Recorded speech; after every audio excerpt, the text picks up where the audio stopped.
Hey guys, Dexter and Tanya here. Welcome back to the Upgrade My Life Summit Welcome Day back. 2. Day 2, right? Day 2. Listen, we already know that yesterday was phenomenal. Yes. I mean, look at the speakers that we had, Yes. right? So we already know that you have pages full of information that's going to change your life. So Day 2, we'll get ready to introduce to you our first speaker, Mrs. Pasha Carter. Oh man, it's such an honor for me to introduce Pasha to all of you to this on this platform. But I have to tell you, the first time that I met her, I'm telling you, it was so amazing. And from the onset, she has remained the same, so humble in spirit, but yet comes with so much power. I've learned so much. I continue to learn so much, and I'm so grateful that she's here with us for the Upgrade My Life Summit. You ready? Can I tell you just a little bit about her? Just a little bit. Just you guys listen to this. So listen to this, all right? Let me put my specs on. All right. She took a $500 investment and turned it into a multi-million-dollar empire. Pasha started her career in direct sales at the age of 23. Today, she is an industry legend and one of America's most famous and most influential direct sales leaders. Wow. I love it. Yeah. She's ranked in the top 15 female networkers in the world out of over 14 million women worldwide. Wow. Come on, that's huge. She was voted Business Coach of the Year 2019 and voted one of Dallas's most powerful women. When Dr. Dennis Kimbro and the Napoleon Hill Foundation interviewed 100 of America's wealthiest African Americans for the New York Times bestseller, The Wealth Choice, Pasha was interviewed alongside Steve Harvey, Tyler Perry, T.D. Jakes, and other influential leaders. That's amazing. It's amazing. Yeah. As a former owner of a TV network, Pasha created a platform for entrepreneurs to have their own TV show to expand their brands and gain even more credibility. She is currently on the expert panel of Forbes magazine, where she writes articles and lends her business advice to CEOs, entrepreneurs, and influencers all around the world. Amazing. Amazing. All right. So, ladies and gentlemen, prepare yourselves for Mrs. Pasha Carter.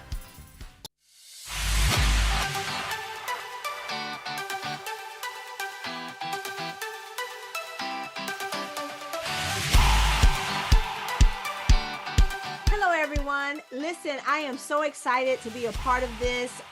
Anything that Tanya and Dexter put together, I absolutely make sure that I clear my schedule and make sure that I am available to be a part of it because first of all, they're dear friends of mine, and I'm so proud of everything that the two of them are doing together in business. You know, when they talked about the upgraders and upgrading your life, upgrading your business, upgrading every single thing, that is their entire focus. I absolutely fell in love with that ideology. So today, I'm going to be talking to you about upgrading your brand and how to get featured in magazines without breaking the bank. So we're going to talk today. I'm going to share some real information with you, give you my secrets and my tips of what I've actually done to be featured in multiple magazines. And just to give you a little bit of information on myself, my name is Pasha Carter. I am the owner and editor-in-chief of VIP Global Magazine.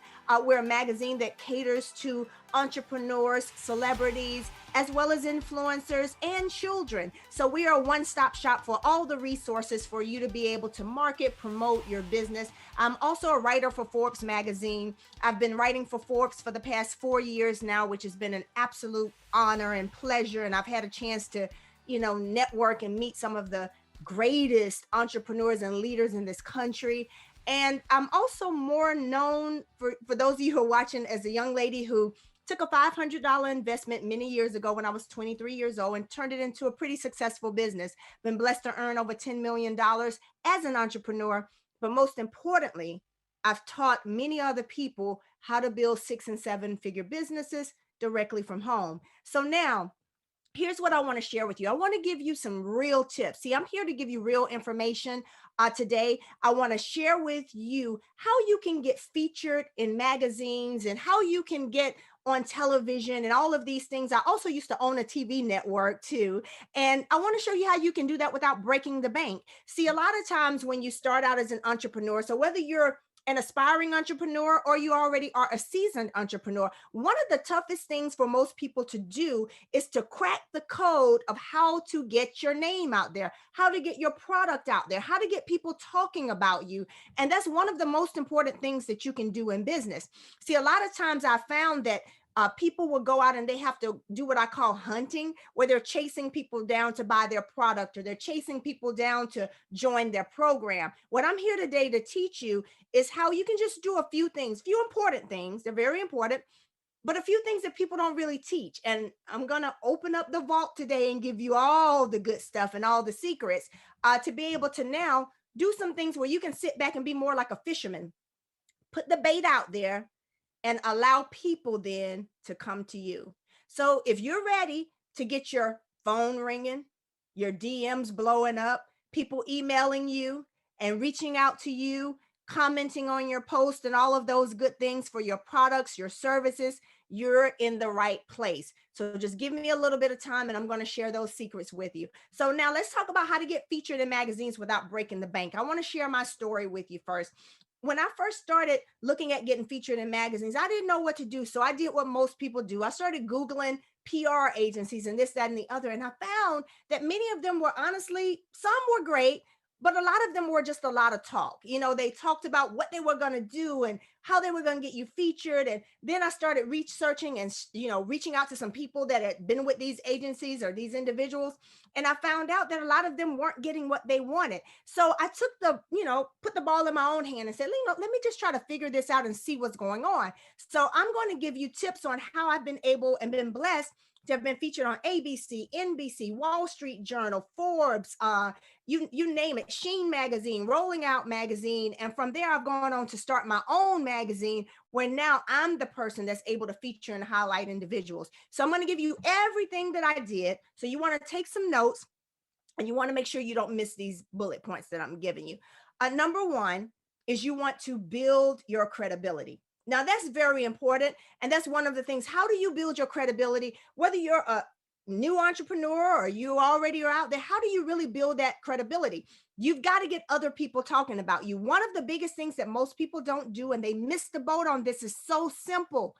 Get testimonies. Immediately when someone tries your product, have them do a testimony and just send you two little sentences or a quick audio snippet or a quick video, whatever you want to do, and take those testimonies and just start collecting them. Because trust me when I tell you, you're going to be able to utilize those testimonies for a long time and they will go a long way. So you've got to get people talking to you, talking about you. You've got to get your customers talking about you.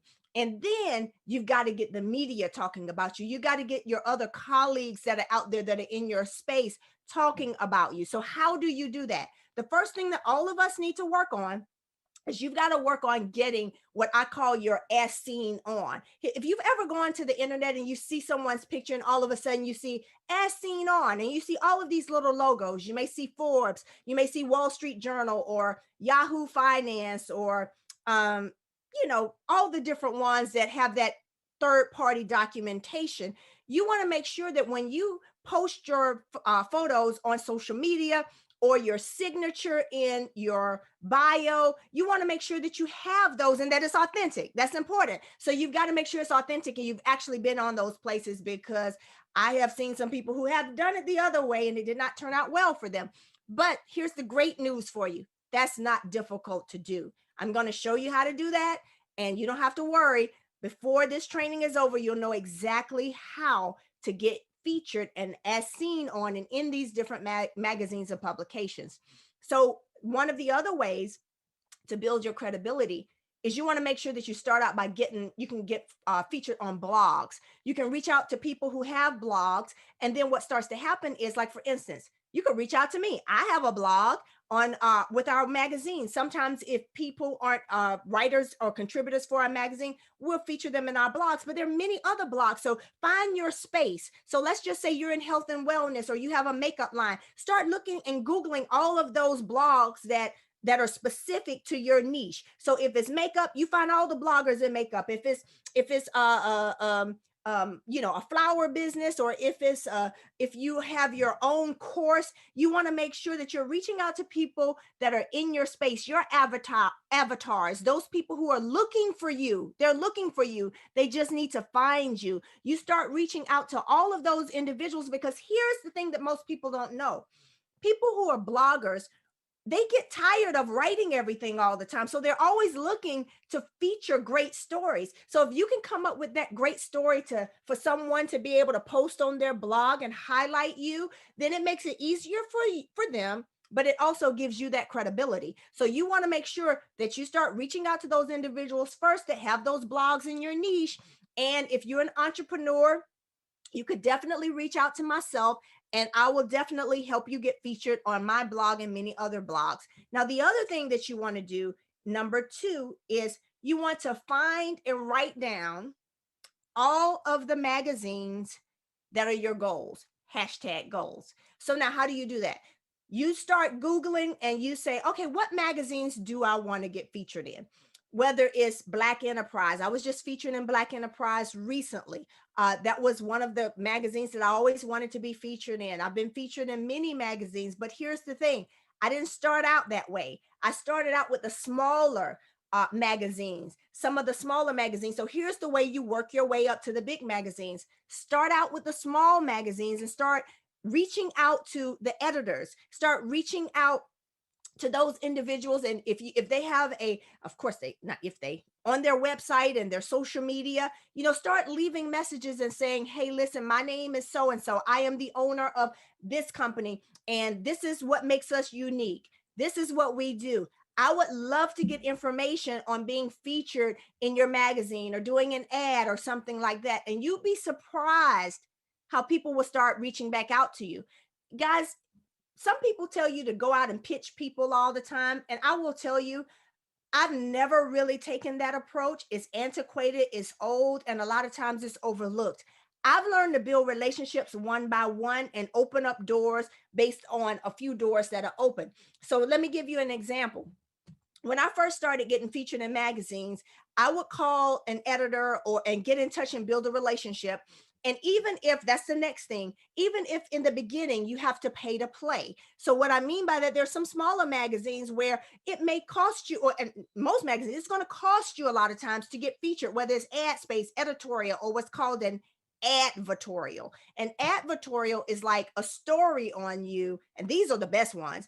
It's a story on you, but that story looks like an interview, but it ends with a link to your product or a link to your course or whatever it is that you're marketing. So it's a great story where someone features you in their magazine, but now you're able to click a button and all of that traffic now goes to your website. Now that is the best money that I've ever spent. And so when I first got started, I would reach out to different magazines, and whether it was a couple thousand here or, whatever there, I would reach out to these different magazines and get featured or get put on the cover or have a feature story inside the magazine. Then I would share that all on my social media. And here's what would happen. I found that is the best money I've ever spent versus just going out and buying ads or, going to some random site and trying to post something and figure out how I can get it. Because here's what happens. All of their traffic now becomes your traffic. So those magazines that have established traffic, then what starts to happen is all of that traffic that you pay for to be in their magazine, to be featured in their magazine. And then like if you have someone like myself where I just launched our magazine and now we're doing a lot of press behind our magazine. So now we have an issue that just came out. We're a quarterly magazine. So it's going to be pressed for 3 months straight that are backlinks to every single person that's featured in that publication. So they're going to have press from all of the major outlets. And it's just a consistent push for press that goes back to every single person that was featured in the magazine. And that could be you, with any magazine. So first thing you got to do is start again. Look for all the magazines that are in your space. So if you are let's say you're in the makeup business, you want to look for magazines that deal with makeup, skincare. Moms love makeup. women focused magazines. You want to look for all of these type of magazines, and then you got to learn how to take what you do and put a twist on it. Because see, here's the thing: if you're into makeup, you're just not a makeup company. You're now an entrepreneur. So then you start looking for magazines that are about entrepreneurship. So you take that story of makeup, and instead of just focusing on selling your product, now you tell them how you started your business. How did you create your makeup line? What did you use to, who did you use to wholesale, and how did you set up your website? And these become other stories on you. But guess what? It leads back now to people buying your product and finding you. So those are the first. So build your credibility. You got that down. You want to make sure that you have those as seen ons that, again, I'm showing you how to do all of this. You want to get on blogs. You want to make sure that you find magazines, write them down, every magazine you can think of. And here's the thing, guys. Don't let fear stop you. Don't be afraid to reach out to people. The worst that can happen is they don't respond, or they say, no, they're not interested. But guess what? What's the best thing that can happen? You can start out small, and you can start getting featured in all of these different spaces, and the whole world begins to know who you are. The other thing, number 3, is don't be afraid to pay to play. If you Google it, they say the average cost for getting featured in a magazine is from $500 all the way up to $20K, guys. So it's not cheap. It's depending upon the size of the magazine, whether it's a local magazine, national magazine, where are they, what is their reach, and all of that kind of stuff. So depending upon who you go to, it can cost anywhere on the low end, a few $100s, on the high end, very costly. So that's why I say, if you start out small, if you don't have that big budget, it's okay. Don't even get caught up in that. You can start out with the blogs that then you paid a few $100s here or a couple $1,000s there to get featured in magazines. To get featured in my magazine for the next issue, it is very inexpensive, simply because my goal for the first few magazines is to highlight those aspiring entrepreneurs and group you guys with the ones who have already made a name for themselves. So imagine being featured in a magazine where your story is next to somebody who was one of the gentlemen on Shark Tank, or maybe one of the celebrities that has their own line of makeup or hair care, those things. So I make sure that I am very intentional with how I lay out our magazine, because I want to make sure that anybody that's featured gets the best press possible. So those are the things. So the next thing you want to do, number 4, is get referrals. Guys, I can't tell you how many times that this has opened up so many doors for me. So if I were featured in a magazine, here's what I'll do is, while getting prepared for the story, we're going back and forth, emailing this, that, and the other. Sometimes we may do a live video where they'll interview me and take my interview via like a Zoom or something like that. But here's what I want you to understand. I want you guys to hear me. I always ask them at the end, hey, do you know of anyone else in this space that may be interested in a feature story on a product like mine or a story like mine? And guess what? Every time they've led me to someone else. Every time another door has opened. So here's what I want you to understand. Don't allow one door to be your last door. We all know each other. Those of us that are writers, those of us that own magazine, those of us that are in this PR space, we all know each other, and we all operate in the same circle, and most of us help each other and share with each other. So again, don't be afraid to get referrals, because once you're featured, just simply say, who else do you know that may be interested in a story like mine? The other thing you want to do, and I have a few more tips for you guys, and some resources for you as well that are going to be really, really good, is you want to find a mentor who has done it. I talked to you guys about, the big PR agencies and PR companies, and they are very costly. And unfortunately, you just kind of get looped in with everybody else. And that's just the reality of what I've experienced. Maybe you've experienced something different. I don't know, but I'm just giving you my story and my truth, and I'm giving you my steps. So you want to find someone who has done it. So what you start to do is you can start looking in different magazines. And if you see people, usually, sometimes it may be easier to get in touch with someone who was featured in the magazine, because I've done this before too. I've reached out to someone who was featured in the magazine and say, hey, I know that you were just featured in XYZ magazine. How did you do that? Or who's the contact person? Do you mind sharing it with me? And you would be amazed how many people are willing to just share with you, who the contact person was. Or even better than that, I've had people do like a 3-way chat and say, hey, this is a young lady who reached out to me. Her name is Pasha Carter. She's interested in getting featured in your magazine. It's like a 3-way chat with us. And then I immediately have that direct contact.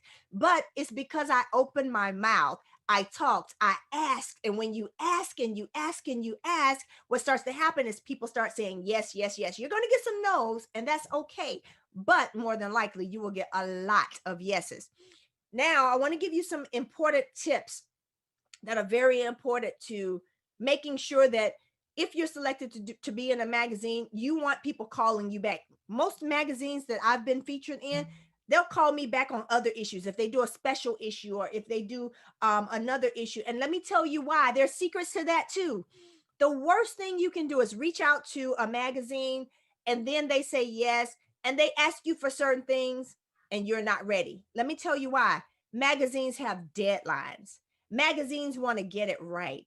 And in order for you to be that customer that they want to tell their friends about, that they want to highlight, there's some things that you want to make sure you do.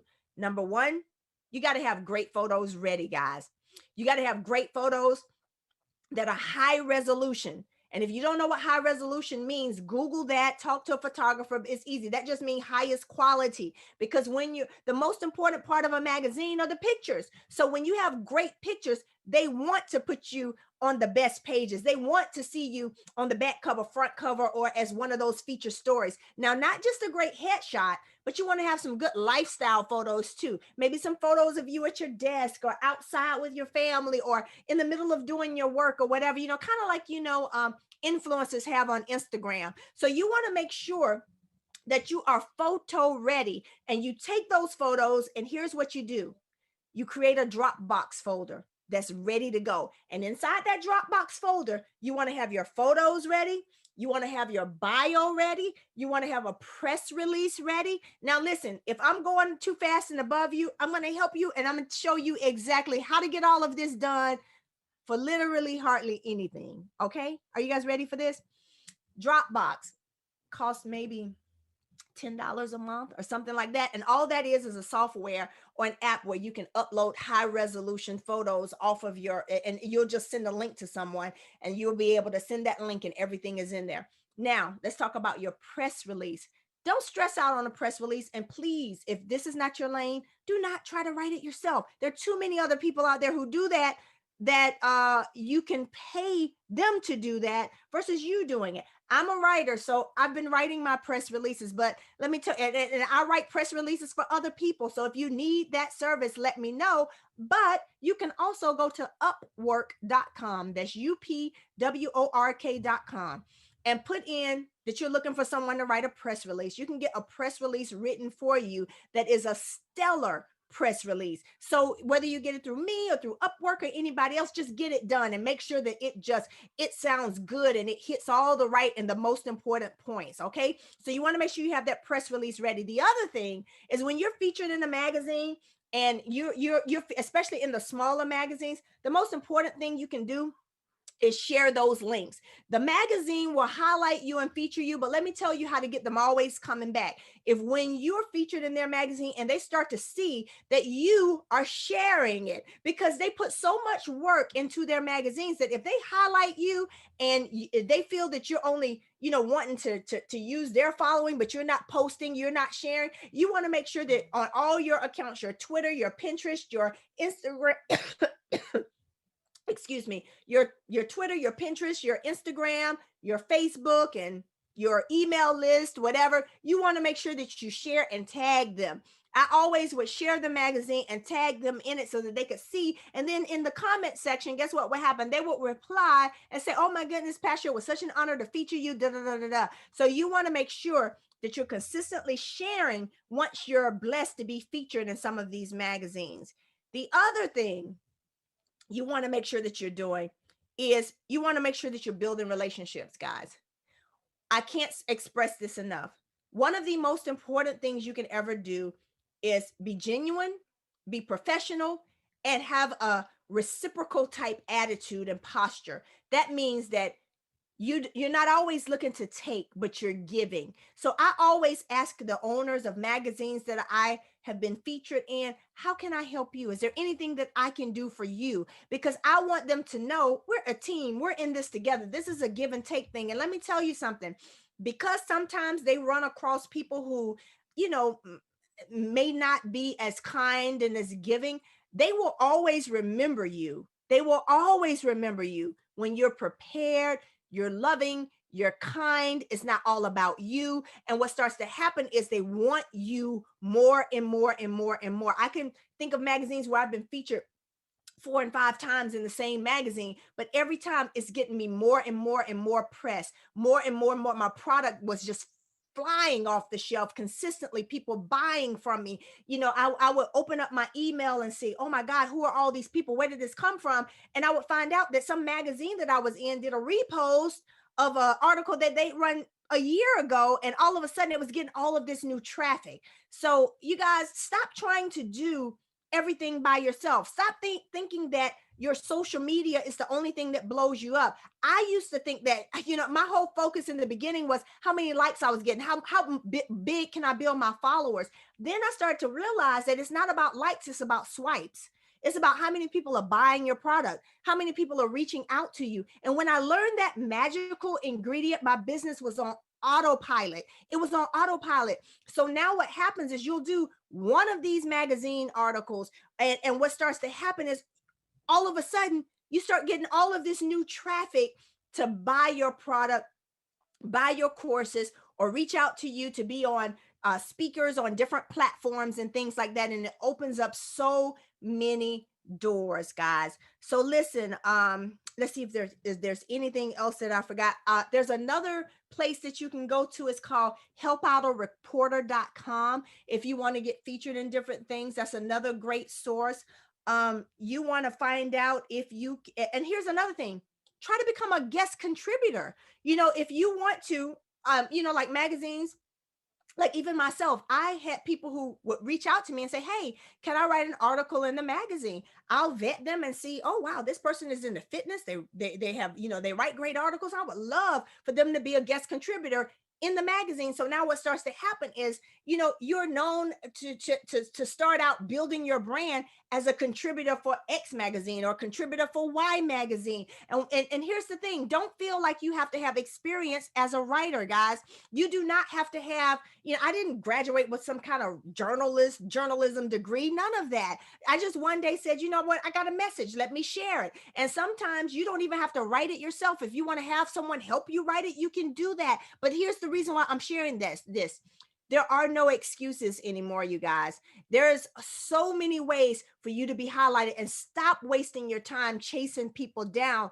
Learn the art of attraction marketing. The best thing you can do is sit at home in your office with your pajamas on and have the world coming to you and looking for you, because you simply put the right message out with the right people. And so, guys, I'm going to close with letting you know, listen, I've been able to, over the past several years, build very successful business. And I was very intentional about the businesses that I built. Every single business that I have is what I call passive income. That simply means I don't want to have to work for, exchange hours for dollars. Everything I do now is digital. So I want to make sure that if I invest in something, it's a digital business. So, you know, everything that we do is like online, and we want to make sure that we teach you guys right now, with everything going on in this world, you got to figure out a way to get people coming to you. And when I say coming to you digitally and virtually, and you don't have to break the bank to do that. So again, if you want to get featured in a magazine, reach out to me at vipglobalmagazine.com, or you can email me directly. Hey, you can email me at editor@vipglobalmagazine.com. Tell me your story, what your product may be. And guess what? I'm the kind of person where I don't want you just featured in my magazine. I want to open up the door for you to be featured in 5 to 10 other magazines of friends of mine who also have magazines. And anybody will tell you, if you've been featured or on anything I've ever done, I'm always going to open up my Rolodex and my connections to individuals, because it is so important that we support each other and that we share with each other, and that most importantly, we celebrate and highlight each other. So you guys, listen, I hope you got a lot out of this training. It's been a pleasure speaking with you. It's always an honor to be associated with such great individuals as the ones that you have that are a part of this conference/summit. So you guys, go be blessed, but most importantly, take action. Don't let this be another training that you just listen to. Don't let this be something where you wrote notes and you're going to slide it under your bed. No, if you're ready to take your business to another level, reach out, do the steps, make it happen, and we are all here for you. So God bless. And you guys enjoy the rest of the conference. My name is Pasha Carter, and again, it's been a pleasure speaking with you this afternoon or morning or evening, whenever you're listening to this. God bless everyone.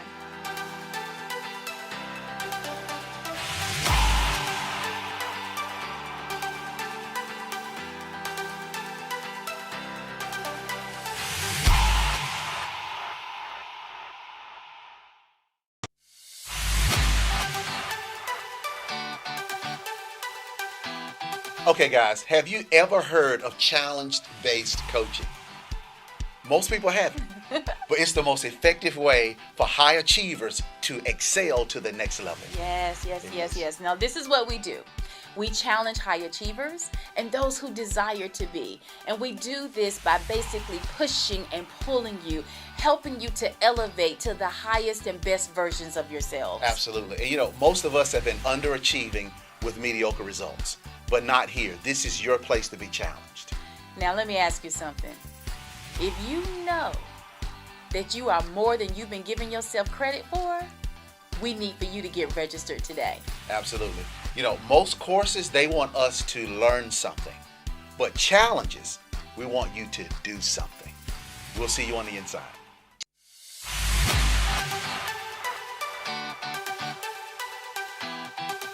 All right, guys, man, was that not awesome? Okay, so look, let's get ready for our next speaker. Yes, let's get ready for Mr. Shay Brown. Okay, I'm telling you, Dexter, even for Shay, when we met Mr. Brown, I'm telling you, the connection was immediate. Yeah. And one thing that I always admired about Shay is the energy that he brought, the commitment he has, and how he always fulfills the very things that he desires to do. Yeah. There's nothing that he will not do for those that he work alongside with, and we were able to experience that ourselves. And I'm gonna tell you something too, the patience that I also experienced with him, that was something that was really beautiful for me. But we want you to get ready, grab those pens, those pads again, take notes, because you're about to hear from an incredible powerhouse and thought leader. Let's hear a little bit about who Shay is. So just a little bit about Shay. He is a sales team guru, okay? Now listen to this, guys.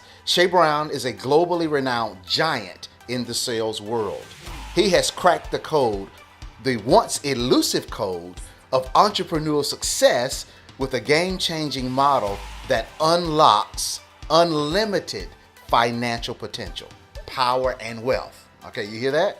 All right, in just 6 short years, he has dominated the sales space, coaching thousands of rising business leaders to achieve exponential growth and success in their industries, to the tune of over $400 million and counting. Amazing. His acclaimed 7-figure sales team concept has forever erased the outdated notion that generating revenue in business is a sole source game. Instead, illustrating it is indeed a team sport. Ladies and gentlemen, Mr. Shay Brown.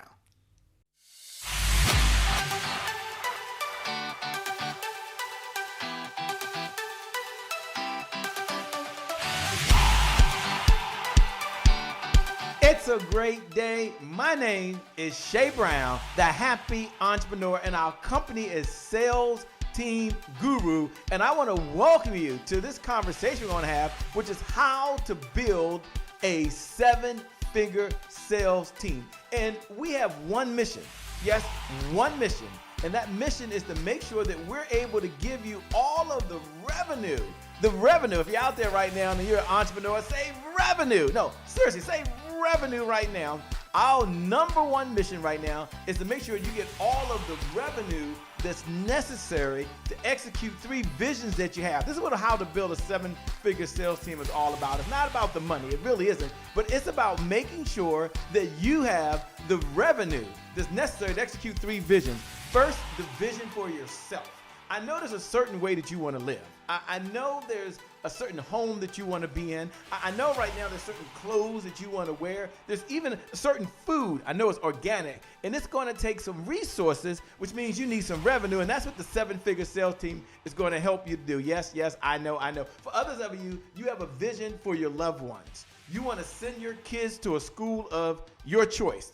I get it. You want to write a check for someone's healthcare insurance or write a check for a cause that you believe in. I have the benefit of taking care of Mother Dear. She's still here. She's 74 years old at the time of this recording. And it's a blessing to be able to make sure that I can help her get what she needs and what she wants. And some of you are like me.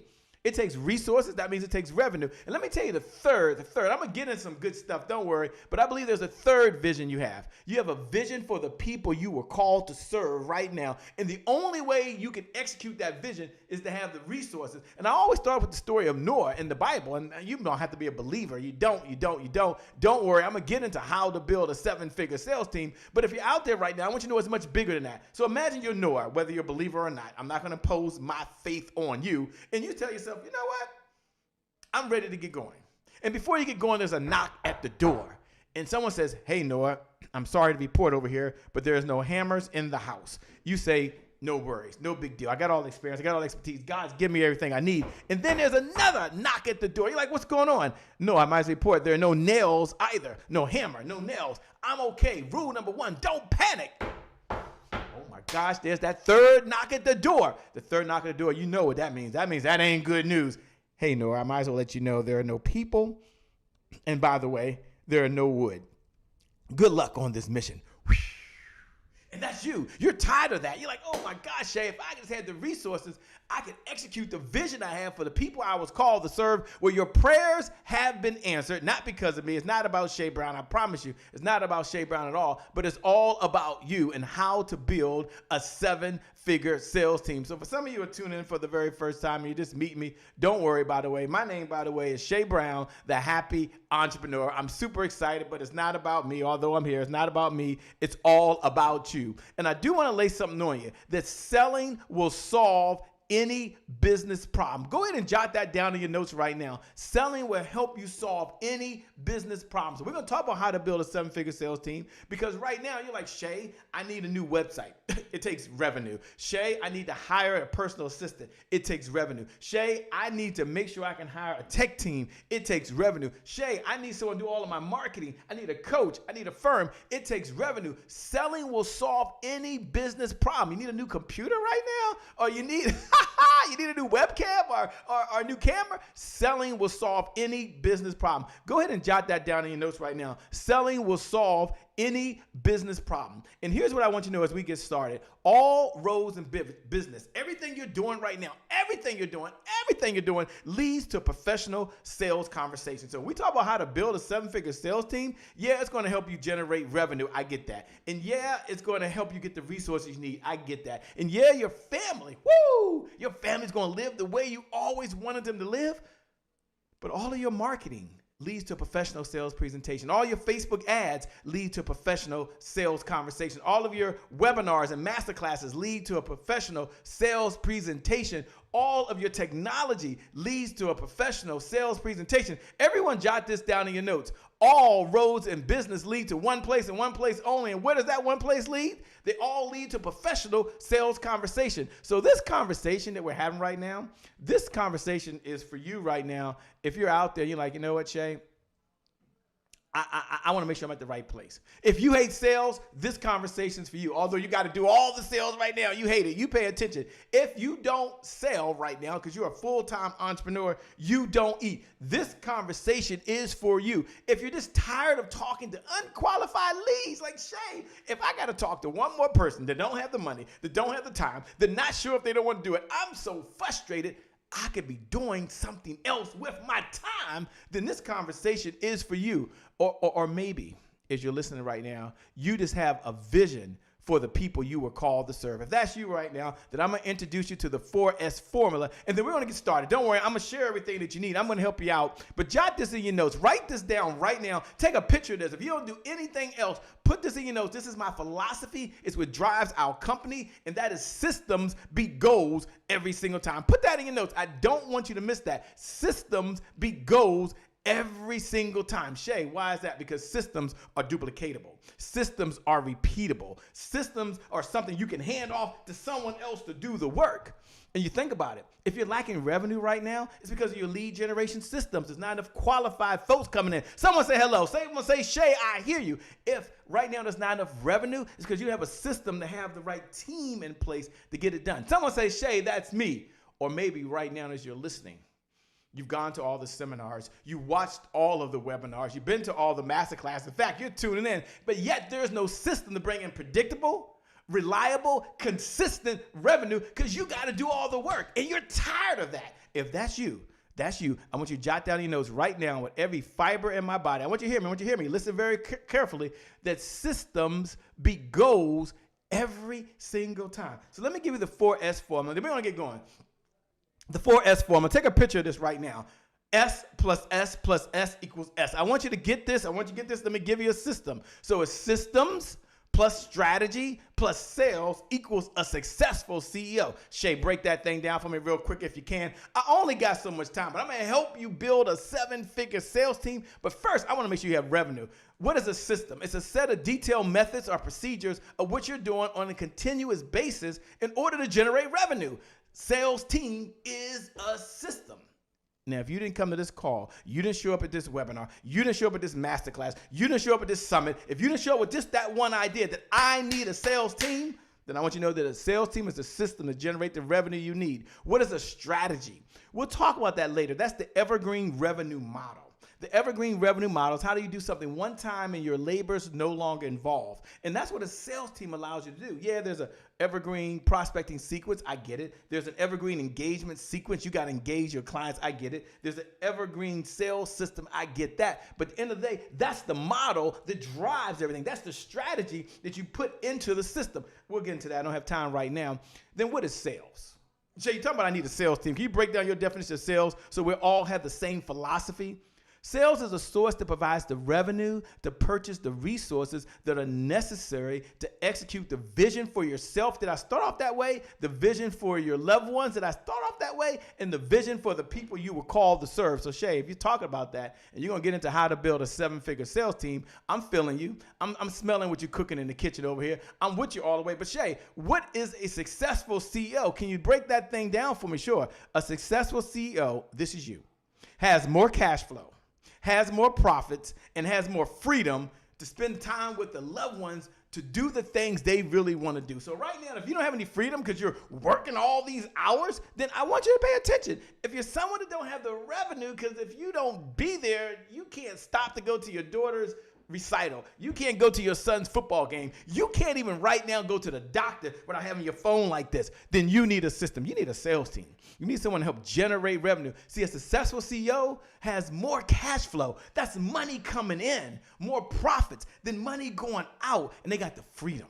If that's you, I want you to use a daily affirmation I share with one of my clients and create the greatest breakthrough for them. I only got so much time, but I'm going to teach you how to build a 7-figure sales team. But jot this down in your notes. I am a successful CEO. Don't worry about being an entrepreneur. Don't worry about being a faithpreneur. Don't worry about being a happypreneur. Don't worry about being a mompreneur. You be a successful CEO. When you signed those papers down there at the courthouse or you went online and you came a business, A successful CEO is who you are. Put down, I am a successful CEO, because systems beat goals every single time. Jot that down in your notes. Please don't miss that. Systems beat goals every single time. I'm going to say that one more time.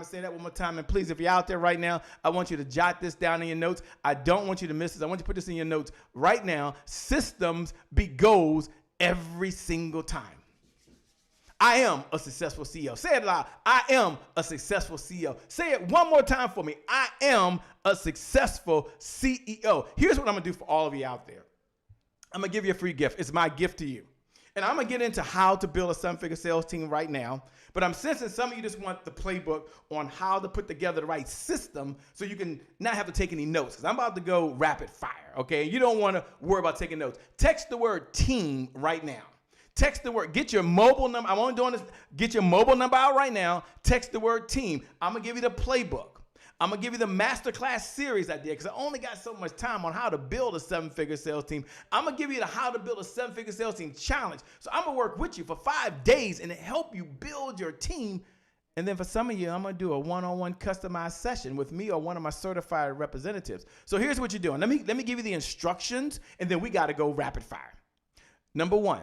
Text the word team right now. Text the word team to 202-270-1662. Again, 202-270-1662. Let me give it again. Text the word team to 202-270-1662. Now, when you text, do it right now. Do it now. When now? When now? Now is the time. When you do it now.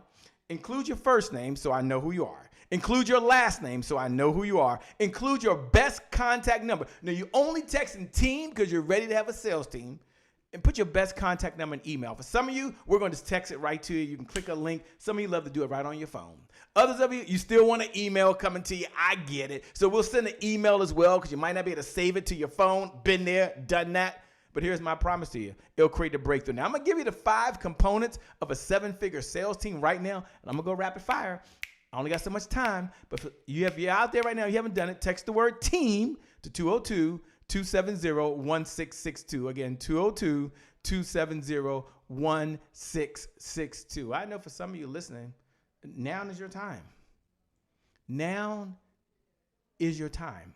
One of the things my mentor has taught me, he says it over and over again, it's really landed with me. He says, Shay, now is the time to get the team going. When's the best time to plant a tree? When was the best time to plant a tree? 20 years ago. When's the best time to plant a tree? Right now. So now is the time. Let's prepare now. So let's do it. So let me go ahead and go over the 5 components of a seven-figure sales team. Because when I asked the question to folks, what are the components of a seven-figure sales team? How do you even build a seven-figure sales team? Most folks don't even know. They have no clue. They're like, I don't know, Shay, hire a representative. And then I hire more sales reps. And I hire more people. I'm like, no, you'll never get there at that pace. So let me unleash the formula that's taken me 15, almost 20 years to learn. It's not about the 20 years, but you don't have to go through that. You want predictable. You want reliable. You want consistent revenue without your labor. Then let me go ahead and drop it on you right now. Let's go ahead and show it to them. And for those folks that texted in, you'll get all the details. Hope you did that.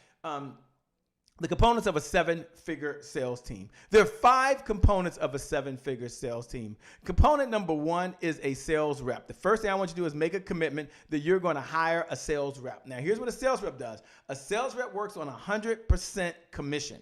That means that they go out, they understand all your products and services, they make a sale, and when they bring in the money, you get a percentage of it. So let's imagine for a moment that they go out and sell $20,000 of revenue for you that you didn't spend any time with. And yet, as a result, you paid them a 20% commission. But some of you is higher, some of you is lower. 20% of $20,000 is $4,000. So you got $20,000 of revenue without your labor. Minus $4,000, just for the example, that means there's $16,000 left in. How many of you out there right now that are doing all the sales? And if you just had a sales rep bringing in half the revenue you're bringing in right now, or double the revenue you're bringing in right now, your business would double right now. Your problems would be solved. Put 2 hands up if that's you. Sales rep. Go ahead and make a commitment. Write down in your notes right now. I will have a sales rep. So number 1 is a sales rep. For those that texted in earlier, and I'll give you that number again, we'll help you recruit. We'll help you train. We'll do that for you. Don't worry. But you make a commitment that you're going to have a sales rep. Number 2 is you need a sales affiliate. Now, Shay, can you break down what's the difference between a sales affiliate and a sales rep? A sales affiliate understands one or two of your products. And they're a mercenary. They're only in it for the money. The sales rep understood all of your products and services. They're in it for the commission, but they like you. The sales affiliate, you got to think of Amazon. You walk into Amazon, they own maybe 30% of the products in there. The other 70%, they're affiliates of. When you get your charger, that's not Amazon. When you get the glass screen, that's not Amazon. When you buy headsets, they use the Bose headsets, that's not Amazon. And so I want you to think right now, if you're a coach, what type of affiliates do you have right now to sell your products and services? A sales affiliates are mercenaries.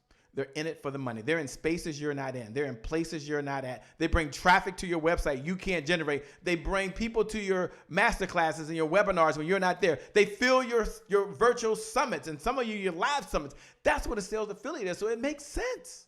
For some of you, if you're a life coach, it makes sense that you have an affiliate with someone that maybe does health and wellness.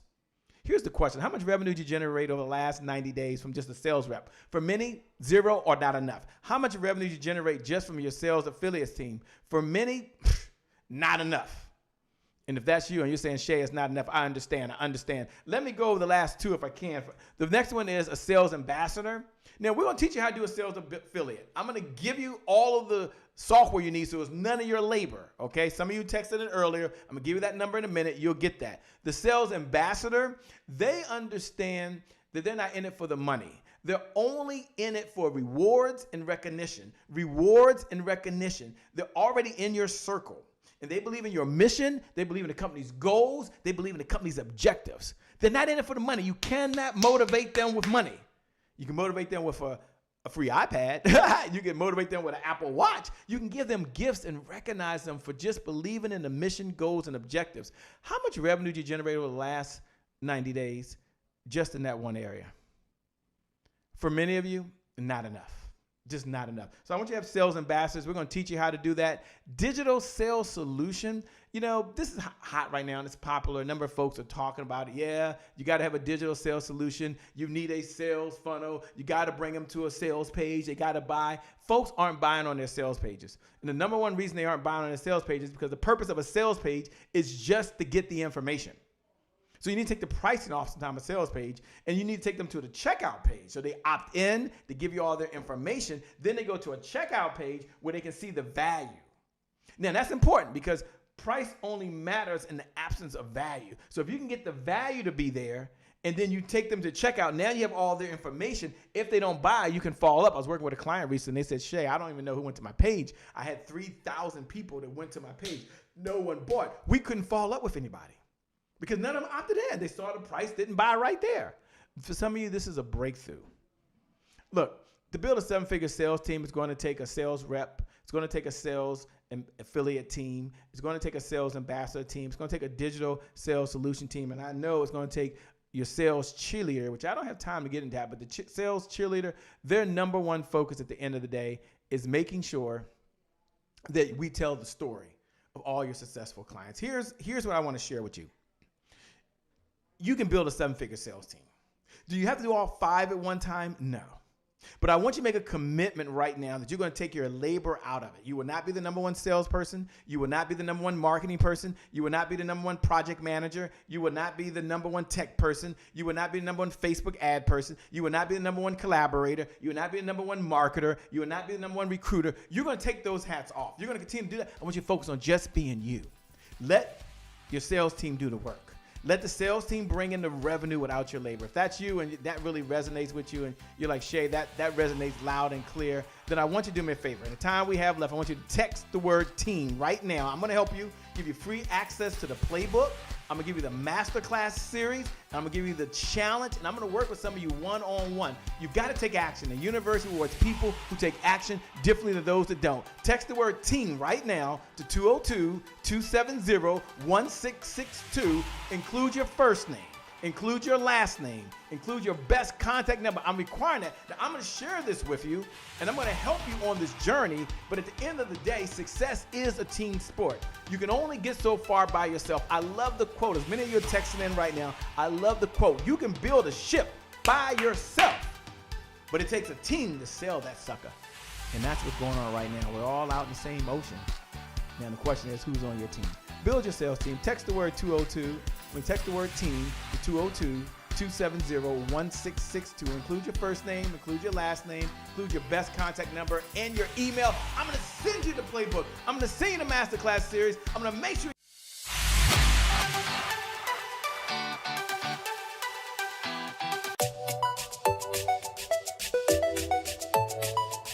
shine, shine. All you gotta do is shine. In spite of all your worries, you gotta tell your story. Shine, shine. All you gotta do is shine. 'Cause when you tell your story, you giving God the glory.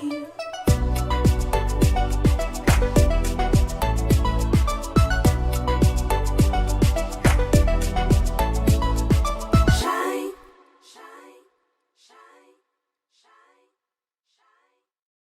Shine, shine. Hey, everybody, it's Tanya Joyner Scott, and I'm coming here to talk to my sisters. Why? I want you to shine.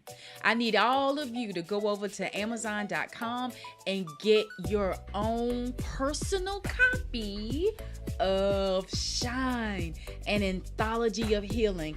I had the opportunity to collaborate with 19 beautiful women who basically shared the story, of a story in their life, out of their life, with all of us. And I'm telling you, it's absolutely amazing. It is powerful. I wanted my children to have both parents. I didn't want him to be a part-time dad, a weekend dad, but I wasn't thinking about myself. It's when you begin to share, is when things begin to break. You know, I struggled with drugs for over 30 years. I mean, but that wasn't my own, that was just a symptom of what the real problem was. I was depressed. I would go to work smiling. Somebody would say with the mask. I had a big mask on. Me growing up and experiencing abuse on every level. I saw my mother brain, her head was split open. He leaned over and started touching me. I was literally confused. I believe it was from the first time he penetrated her. She had to have stitches. I'm laying there in pain. I'm 7 months pregnant. And I can't even open my eyes to see. Just going through life, not caring who I hurt. I know who I am today, and I know whose I am today. What about all them little girls I left that he did the same thing to after I left? What about the guilt of, even if you would have lost your career, look how many more, they would have at least been looking. There were times that I didn't even want to look at myself in the mirror. I'd look away. Every mirror in the house, I wouldn't even look at myself. And everyone, oh, you're so beautiful. Even at that age, I knew how wrong it was. But he told me, don't tell anybody. This is between you and me. One thing that I've come to know and realize is that exposure brings closure. And when they begin to expose to us some of the things that has happened in their life, it let me know one thing. And it showed me how true that statement is. Because now I watch them, I hear from them, I see them, and there's a confidence that's grown even the more. They're taking platforms. They're talking to women all around the world. They've been on interviews, just different things to help other people to realize and know that there's absolutely nothing that you cannot overcome and nothing that you cannot conquer yourself. And that's why I want you to get this book. Read about it. I'm pretty sure there's going to be some type of commonality that you find with more than one of these women that will also help you to overcome even the more, or even to begin to overcome at all. If you're interested, if you like to get an interview set up for Shine Volume 2, I want you to text Shine, the number 2 to 919-301-9886. See, this is so much bigger than just writing a book. It's so much bigger than just identifying and sharing your life with others. It's also going to be something that also helps you. Just take a listen. So being a part of Shine Anthology began to open up who I really was. I was learning to first love myself. Be prepared to share your truth. Just hearing the passion that she had as she described this vision that God gave her for different women to come together and tell their story. I knew that I wanted to be a part of that. The amazing feeling that I get with knowing that women all over the globe are going to be blessed from our testimonies, it melts my heart. There's purpose for my pain, because my story is helping other sisters and to realize that they too can overcome by the blood of the Lamb and the words of their testimonies. I was able to walk away and say, I am worthy to shine. I do not have to hide. I don't have to put my voice on mute, and I don't have to be ashamed because my now doesn't look like someone else's when I can look forward to my next. All right, we're ready for you. We're ready. We want to hear from you. I want to hear from you. Come work with me. Let's set up your interview on today. Send a text to 919-301-9886. The keyword to text, shine, and the number 2. Shine, shine, shine,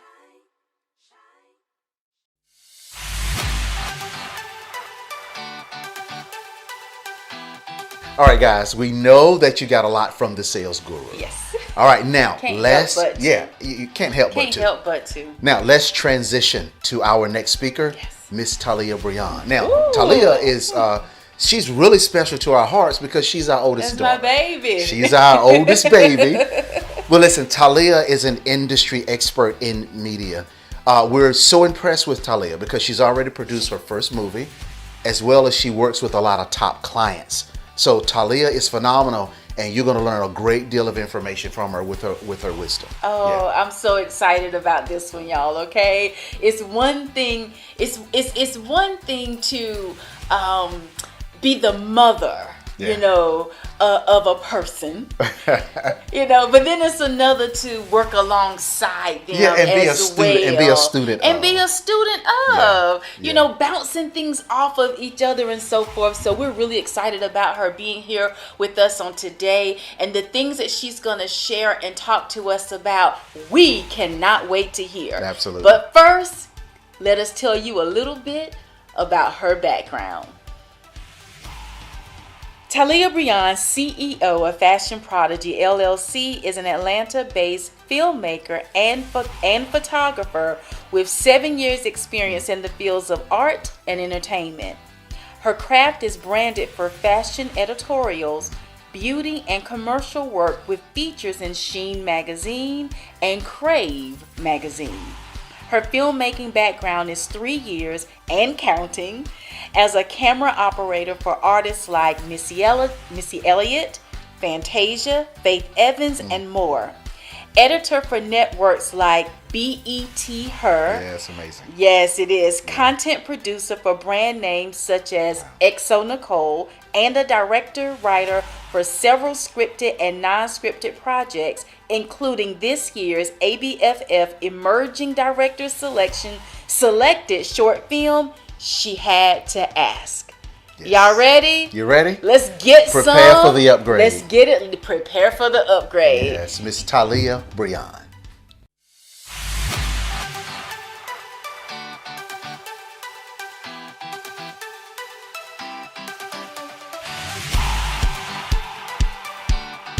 What's going on? I'm going to do something super non-traditional here. I am going to do a one take, one time, whatever comes out. God, I'm trusting you. It is what's meant for this moment, for the people who are going to be watching this video on embracing your journey. Hello, my name is Talia Breon, and I would like to give a huge shout out to, first and foremost, the Upgraders for having me to be a keynote speaker, along with so many other amazing people that I've been able to see on the flyer for this summit. The Upgraders are also my parents, so let me put that out there and just say thank you again for allowing me to have the opportunity to speak.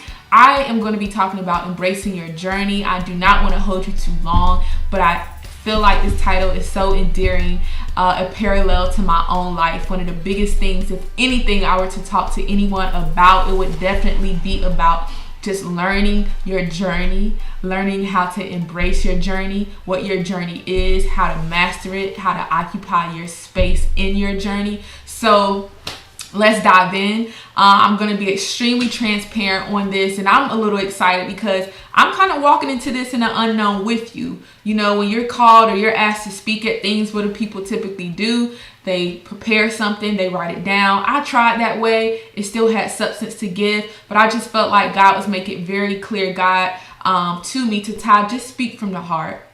Just say what your life has been. That's what it's about. That's what's going to bring the most impact, the most conviction. Don't think too hard. Don't try to formulate too much structure that blocks barriers from really being able to let the message flow. And so I'm trusting that right now. I'm trusting Spirit, and I'm coming to you. I'm going to pray real quick on this live recording that we're doing to whoever's listening, so that this prayer can also reach those who are open and accepting it on the other end.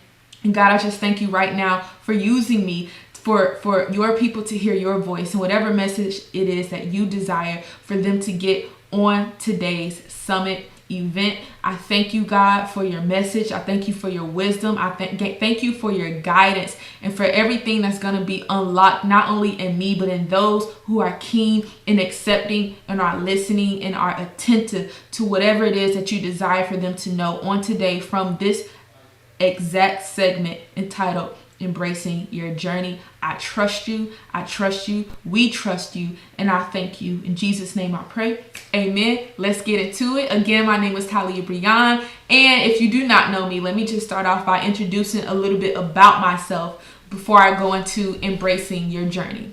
So I am 26 years old. I am Raleigh raised, but now I'm in Atlanta based. I've been living in Atlanta for basically about 5 years now. I made a non-traditional decision after finishing high school to not pursue college and just jump right out, took a leap of faith into entrepreneurship and have been doing it ever since. Long story short, like most people, I had every intention of going to college. It's what my family has done. It's what my parents encouraged and supported me to do. And I just felt very strongly going around my senior year that God intended something different for me. I didn't know all the ins and outs. I didn't know everything. I didn't have answers to everything, but I just had an undeniable answer that was in my spirit, and that was that I was to do something different. And, you know, I spent so much time listening to my elders, listening to people older than me who went the route that most go, which is college, tell me how they would have done this differently if they were able to go back. They wouldn't have spent the money they spent on this if they could go back. And so for the first time, I just felt convicted to, you know what? Let me save myself some years in trouble by trusting the mistakes, living through the mistakes of others so I can prevent some of my own life. And that's kind of my motto that I've been living by ever since. And by far, when it comes to embracing your journey, I can attest to just how much that has propelled me and helped me to climb that ladder to what's next for my life a lot quicker by taking heed, by walking in wisdom, and by simply listening more than I was talking.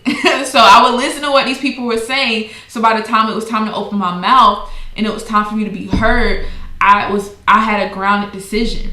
And no one always understood it. Sometimes I didn't understand it. But I think me just taking the time to be silent when it was necessary did build up the confidence that I needed to stand firmly and confident on whatever decisions that I was making while still figuring it out myself.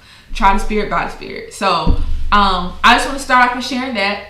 I'm a filmmaker, photographer, if I didn't already share that. Also a mother agent, so there are models that I scout and help find them placement with agencies across the world. So I've been blessed to do that as well. And some of this stuff kind of happened by mistake. And I think that's also an amazing thing that just has come from my life in embracing your journey, understanding what that means. It's by completely relinquishing. So I think one of the first tips and notes that I want to kind of talk about when it comes to embracing your journey is how to accept your journey, right? That's something I don't think you really think about a lot of times. You always talk about the pursuit part of it or the how-to part, but how about let's accept? Let's start off accepting it. I noticed that the pacing, you ever notice when you're off kilt or when you're out of position, how much resistance or how much longer it can take to get to the same place than it can take when you get in alignment and on track? Think about a belt, being at the airport, and they just, you know, this wasn't always here, but not even the Escalade, but it's like a belt now, a Vanderbilt, where it'll help you walk through the airport quicker if you're late or about to miss your flight or something like that. And just imagine, without getting on that belt, you can still be trying to get to the same place whatever that is in your life that you're trying to fulfill, but you'll get there a lot more easier, a lot more smoother, and sometimes even a lot more quicker if you can get in line with that belt. And so for me, my first tip to embracing my journey was learning how to accept my journey. And as soon as I accepted what my journey was, it's literally like I went from walking beside the belt at the airport to getting on it, and it was a smooth transition, and it got me there a lot quicker. There's still bumps along the way, there's still detours along the way, because that's life, that's your growth, that's your character building, but it's still nonetheless smoother.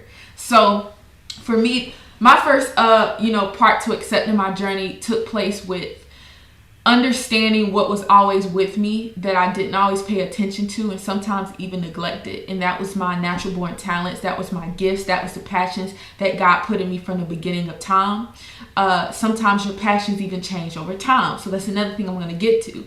I have been an athlete since day one, diehard athlete, basketball player. I thought I was going to the WNBA. You couldn't tell me different. Was looking for a full ride scholarship to go because I just wanted to believe I was that good. And so for someone like me who was always a student who wanted to do right and wanted to do well at everything, I was a straight A student, straight A's and B's, graduated high school with a 4.25 GPA. I was very much familiar with structure and with succeeding and with passing and with doing things the right way. And sports gave me that first challenge. So that's why I wanted it so bad. Everything else, I'm not going to say came easy because I still had to work. I still had to study. I still had to be disciplined. But it was more innate and natural for me to be a good student than it was to be an excellent athlete. And so that was my new challenge. That's where I met my challenge and really was fighting to make this dream of being a WNBA star a reality, or at least to get a scholarship to be able to play college level, because then that meant you were really good. And I had to realize over time, as my senior year approached, as those letters were not coming in to go play anywhere for anybody, that what I was really seeking was to fill a void for something much bigger than playing basketball. And though that's all I can see, this is something I speak about all the time. I think one of the dangers of being an athlete, even though it did so much for my life and helped me, giving me so many lessons, because it is something that I was passionate about at the time. But sometimes passion in a moment can blind you for potential passions later. And that's something that I realized I allowed basketball to do. So I'm not going to pin that on me being an athlete. I'm going to pin that on how I treated basketball. That's on me. That's on internalizing coaches and just the nature of the business and the culture of being an athlete at that time. Even in off seasons, I was in AAU basketball. You eat, you breathe it, you sleep it, and that's how you're taught. And so that's how you begin to operate, to where I can't even see anything past basketball. If I can't win this game, if I can't dominate this practice, if I can't make this basket, then I'm failing, because I've been taught and coached to eat, breathe, and sleep basketball, right? And so I had to realize over time there is an undoing that I had to go through in a passion that I very well possessed, because it was not serving me anymore and it was no longer good for me. It was to a point that I'm chasing a passion, but that passion is not chasing me. And so Talia had to get to a point of just facing herself in the mirror and being honest that I was holding on to something that did not want to be held on to anymore. All the signs were around me, right? And what I realized is what I was really seeking and going after is to succeed and to get that thing that I wasn't able to succeed at as easily with other realms and parts of my life. And so that's why when I talk about some passions are there for a season, some things, don't go as you planned, but they still serve a purpose, just like that friendship, just like that relationship, maybe just like that job, or anything that you can think about in your own personal life and journey right now. I definitely have to say for me, that did it. Basketball was the start for me in really understanding self and really being challenged past what came natural to me, that took me out of my own routine, that actually hurt me, that actually had to build me and really show me some things. And so for that, I'm extremely grateful. So when we talk about embrace your journey, again, I shared this story just to talk about the pivot that I made in my life and re-identifying what my passions were.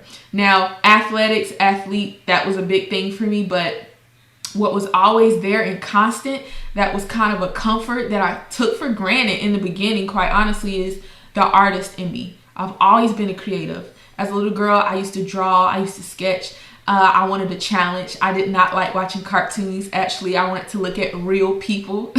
I had this thing where I don't want people to treat me like I'm not intelligent enough to understand and grasp real world. So I was very intrigued by real world. You know, there were a few cartoons, I'm not gonna lie, that like were my thing, but overall I could tell this is not real life. Show me real life. And so sometimes I would go to my mom or a family member and say, hey, give me something to draw. And they say, draw a fruit cup. And I walk away upset because I'm like, that's not challenging enough. I'm not drawing that. Give me a person. But they didn't know what was inside of me either. They didn't know what I possessed. So I was always sketching. I was always drawing. Then once I got into like high school, actually in middle school, I started doing spoken word. I started writing poetry. I started writing songs. And then transitioned to high school. I found myself painting, doing art classes, doing pottery. There were times where I would sketch out like people I could see in my head and give them storylines, not understanding what exactly that meant at the time, bringing me to today, fully understanding that those things I couldn't quite understand why I wanted to do it and why I enjoyed it now was sowing seeds of what I do today as a filmmaker and being a director and storytelling and being around people. I love people. I'm an introvert / extrovert. You know, I love alone time, but I love to get in the minds of others. And so even being in high school, I can remember that senior year before I transitioned, there were people, you know, it's around that time you go to seminars, you go to workshops, you go to, what are they called? Like open houses. And now it's time to figure out what do you want to do with your life? What's your career path? And for me, now that I know athletics quite isn't going to be it, I really struggled with identifying that, because what didn't help coming next up behind that is the arts, right? That's not really an encouraged field for us. It's changing and it needs to change a lot today, but it's just not something that's structured enough for society to really, I feel, push and influence that on people. And so it was be a lawyer, be a doctor, be a counselor, be a teacher. You know, you said you like people, you like the mind. Maybe you should go into psychology. And I truly do believe that if art was not in my path, psychology might be what's next up, because of how much I do like and enjoy people and I like the mind. And see, this is how God works and what's so amazing about him. This is another point I want to make when embracing your journey, is to not limit yourself and to understand that sometimes you can't trust everyone when it comes to formulating what all your gifts, talents, and desires are, what they mean, and how they are meant to be utilized in your life for whatever your purpose is. Because had I let people get in my head, I might be somewhere trying to have a psychology degree right now and then not walking in the full essence of what God designed for me. Though it encompasses elements of what I like and desire, it does not fully represent what I know that I'm called and meant to do. And so, not that anyone meant harm, not that even yourself could mean harm, and maybe making decisions for yourself that you thought, because I do this, because I like this, because I feel this is what's meant, and then you get into it and it's not what you thought. It's okay. But one thing that I've had to identify is sometimes we could get it wrong. Sometimes we don't always get it right. And it's very easy to miscalculate, right? It's very easy to take on something and think it means this, and it totally doesn't. And so you just have to be open to that. Going back to the whole, tip that I started off with accepting what your journey is. I had to accept that I'm not going to be an athlete, and that art has always been here with me. And let me take a minute and just revisit that. Let me talk to myself. Let me be real with myself. And when I realized how I've neglected a very gift that God has given me since the beginning, I had to give him an apology. I also feel like I had to give myself an apology in just neglecting parts of myself that were comforting. But it didn't mean that I regretted the athletic stage, because I see its purpose and its lesson. But I definitely did have to accept where I was with that in order to transition, pivot, and be prepared and in alignment for the new. Getting on that belt, smooth ride, smooth transition, right? So now I'm out of high school and my eyes are wide open. There's a future ahead of me. It was so much life, and I started getting into photography. I don't know why, how, I just started getting into photography. and I liked it. And it involved being around people and trying clothes and being creative. And then I got into fashion, and I started producing fashion shows and choreographing shows, which involve being around people too. You just kind of glean from that, and you get a high off of doing something with people collaboratively, and you guys all can relate and you enjoy that. Then I found myself getting over into doing short videos, because now I wanted to see photos from the photography I was doing transform to life. Then I started reaching out to people online, and that turned into finding faces locally who I thought looked like models, because now I want to experiment and I want to shoot and I want to try this, and now I'm inspired. And it's just a season of all this stuff coming out because I'm choosing to accept it now, acknowledge it now, and now I'm on that belt for a smooth ride. So another point that I want to bring up, and just sharing that with you guys and what my earlier part of my journey was, and just establishing where I am today, is really understanding the benefit and the impact that's made when you allow God to shift and to align you. And you're not resisting anymore. You're not distracted anymore. You are fully being available. You are fully submitting and accepting the plan he has for you. And again, that doesn't mean you know it all, you have it all together, but you can see what's in front of you. You can feel what's before you. And I felt that I was at the end of one season. I didn't know what was next, but I felt that. So I had to honor that. I had to accept that. I had to be truthful with it. And by doing that, it opened space for my own consciousness, for my own spirit, to be able to hear God, and for God to intervene to put what was next in front of me. And it was a slow climb. And it's like he kept feeding me. He kept feeding me more. He was like, that's cool, right? You like that? You like photography? Cool. Let's do this. And it kept growing. And so I share this because I just think it's so crucial, so important to understand the part and the role we play in embracing our journey and seeing our journey unfold the way it's meant to, in a prosperous way, in the proper way, on that belt, so that we're continuing to grow, we're continuing to ride smooth, right? So here I am going into photography, now I'm into film, now I'm into fashion, now I'm scouting people online, stuff happening by mistake I didn't even intend, that's opening up new doors in my life. It's opening up new things within me. And so the next pivotal thing that I remember happening for me, just getting in alignment and accepting my journey and allowing God to be God, which was me embracing my journey, is becoming a mother agent. And not even knowing that I was operating as a mother agent before I even knew what the term meant.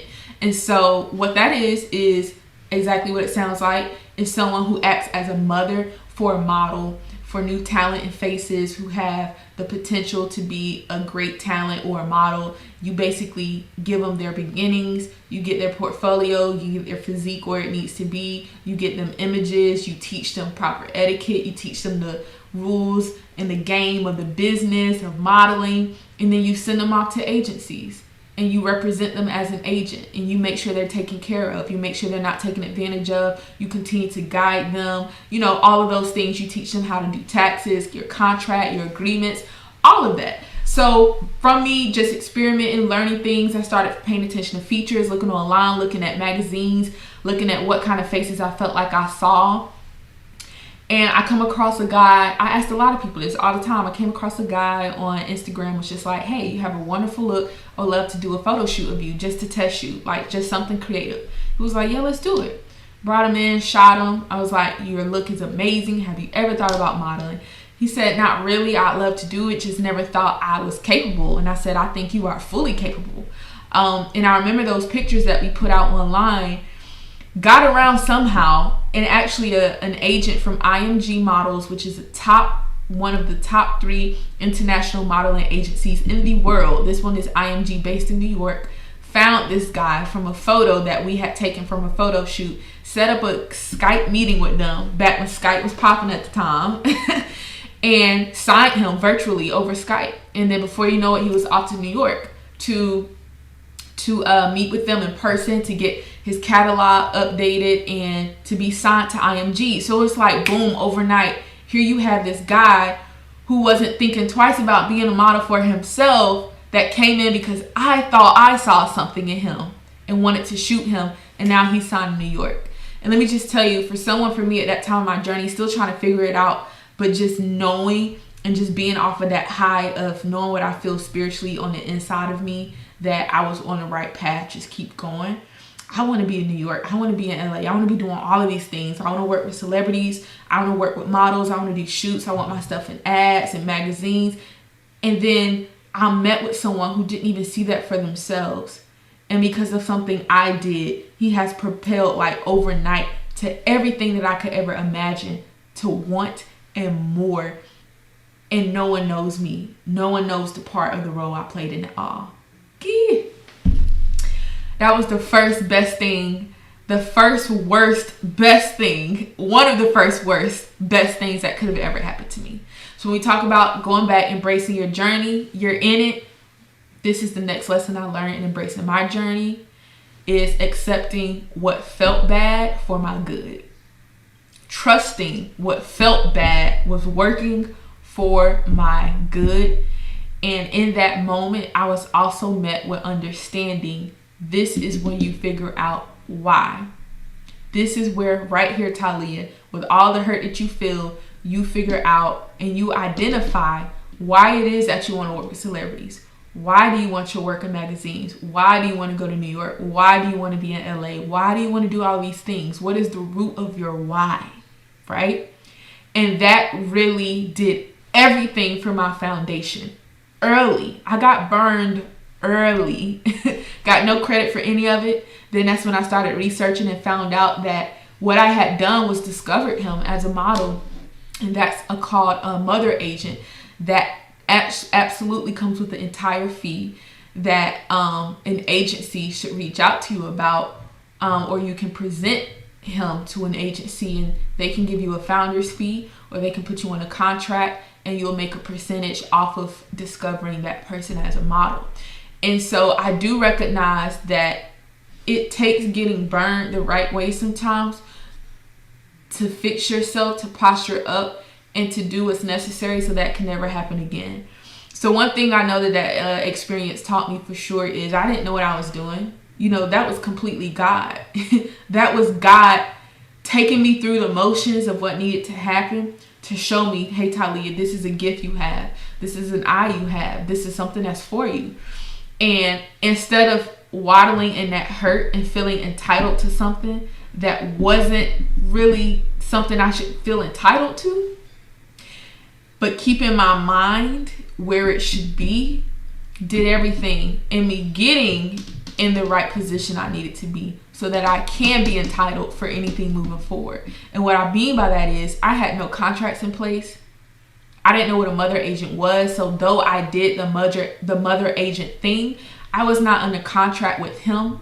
I was not under contract with an agency to fight for any part in anything that just transpired. It was merely a beginning seed that needed to be sown to wake me up so I could feel hurt, feel that sting just good enough to get me in alignment.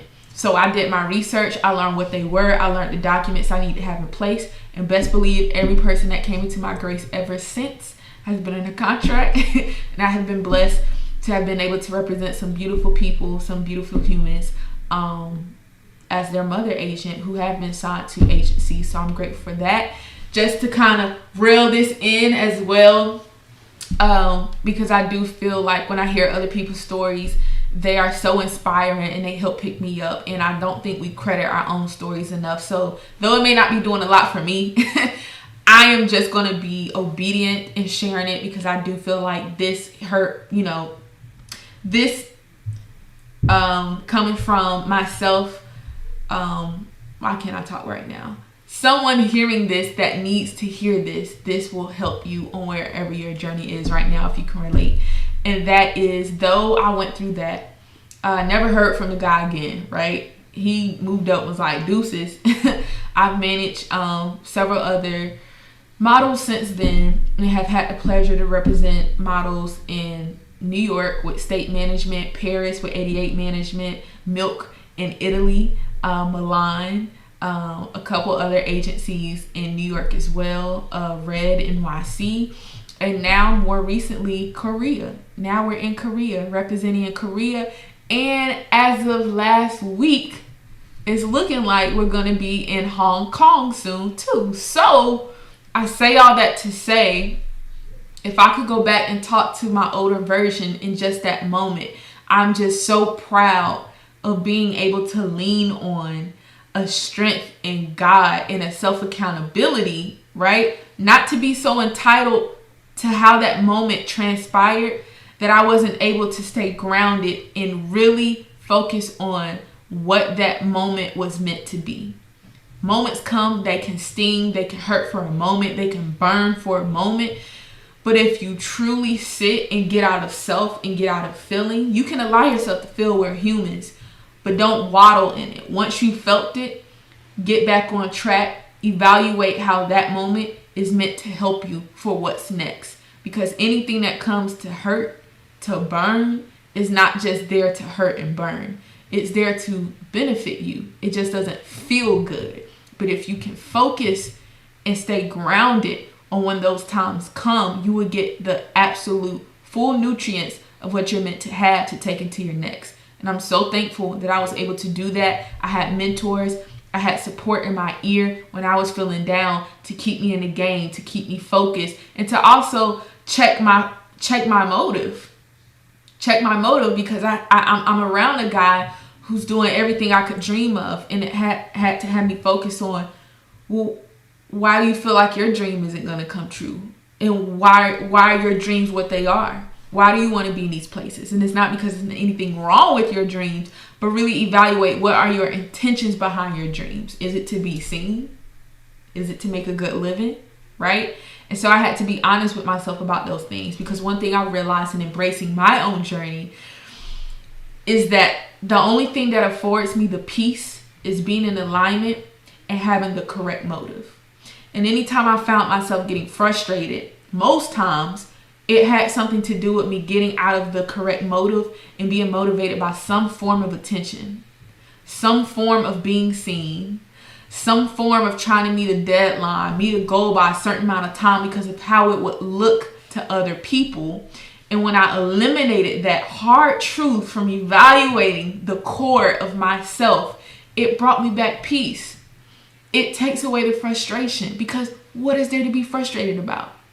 I can be frustrated that I felt like I got screwed over, but after I feel that, I get back grounded, and then I focus on, how can I not get screwed over again? Versus waddling in the space of, I'm frustrated. Well, we get nowhere with that, right? But if I can take my frustration and figure out how to never feel this again, I can come out of this. And I did.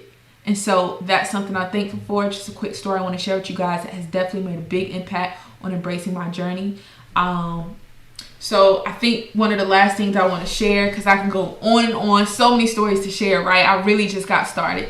But I do want to just wrap up by talking about how to, let's just recap really quick. When embracing your journey, first you need to accept your journey, right? Accept what's for you. Be in the season that you're in. Be present in the moment that you're in, right? Understand that passions can come and be seasonal, and some passions were always there from the very beginning, right? Understand that everything that you feel on the inside, you may not be able to make full sense of yet. Don't allow others to make full sense of things for you all the time either. It's okay to let things pan out, to find out what space they are meant to occupy in your life, right? Take being hurt, take being burned, and utilize that for your nutrients, right? Don't ever act completely on emotion. Allow yourself to feel, because you are human. But once you've done that, be grounded and walk in wisdom in whatever life presents you, so that you can get the most of what's intended out of it. And I think the last thing that I want to share, just to wrap up, because I met my time with embracing your journey, for me has just been how to master the moment. Oh my gosh, such a biggie. How to master the moment that is in front of me. That is what living looks like. And I think sometimes we get so focused on a goal, at least for me in my journey, I can get so focused on a goal on all levels, whether it's in my career, financial, health-wise, personal, relationship-wise, friendship-wise, that you don't realize you're waking up every day to fulfill a checklist, and you're totally not even coherent and present for what daily life presents you. And I've realized that by missing the mark on what my daily life presents me, my cup isn't full to be able to pour into anything that I'm trying to check off on the list, right? So if I'm not being fulfilled on a daily basis just from living, there's nothing creative I can bring to my career as a creative. There's nothing I can bring to my relationships, to my friendships, right? Because I'm not present. I don't even know how I feel right now. I'm just focused and stuck on a goal, right? I'm focused on trying to meet this mark and that mark, that I'm just not present to hear from God, to download, to be in a space of silence. Another thing that I want to mention that I've really been convicted of and just learning with embracing my personal journey is stillness. The art of stillness. The art of stillness. Because even in sharing and being present for your life, I think stillness is a huge major key that coincides with that. You know, we work, we're vigorous, we move. We live in a society where things are just boom, boom, boom, boom. And it creates so much. It creates depression, anxiety, comparison. It very well will create success too. But the issue with that is you weren't present in your success, which is another problem, which produces other things, right? So there's a stillness that I've had to learn over time to possess. I was working at an ice cream shop for, I want to say, 3 years after finishing high school. And it got to a point where I started noticing, hey, I finished high school. I'm still here. They're moving me up to supervisor. I don't know how much further I can go at an ice cream shop from here. My coworkers are underclassmen in high school. It's time for me to go.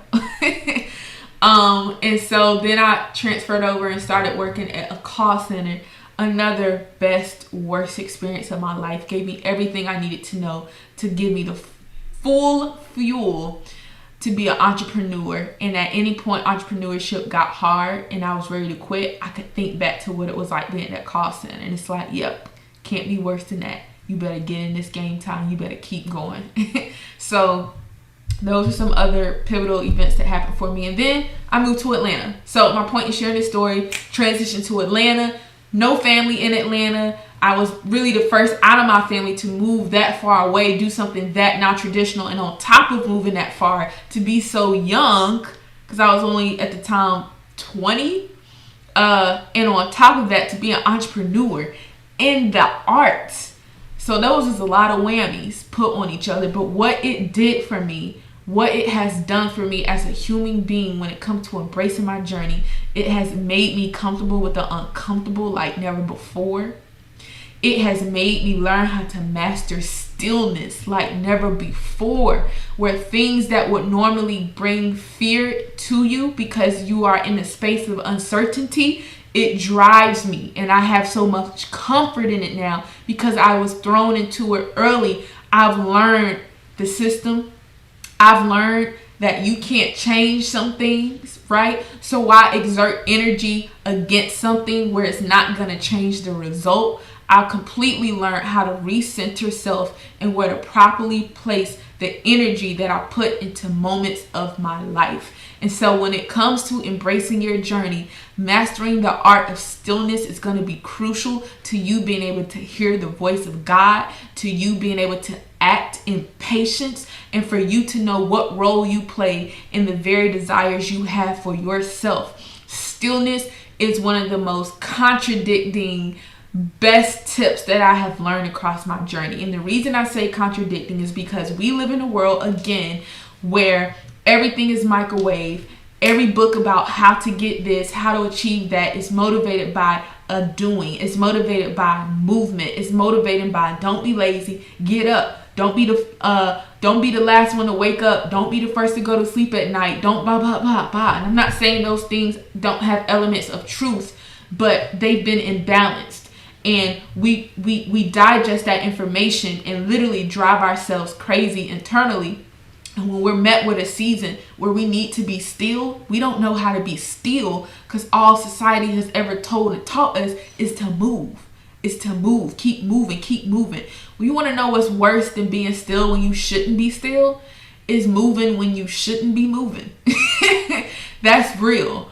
In the same way, all movement is not good movement. I've heard Denzel Washington say it in an interview, and I wish I could remember how he said it verbatim, but all movement is not good movement.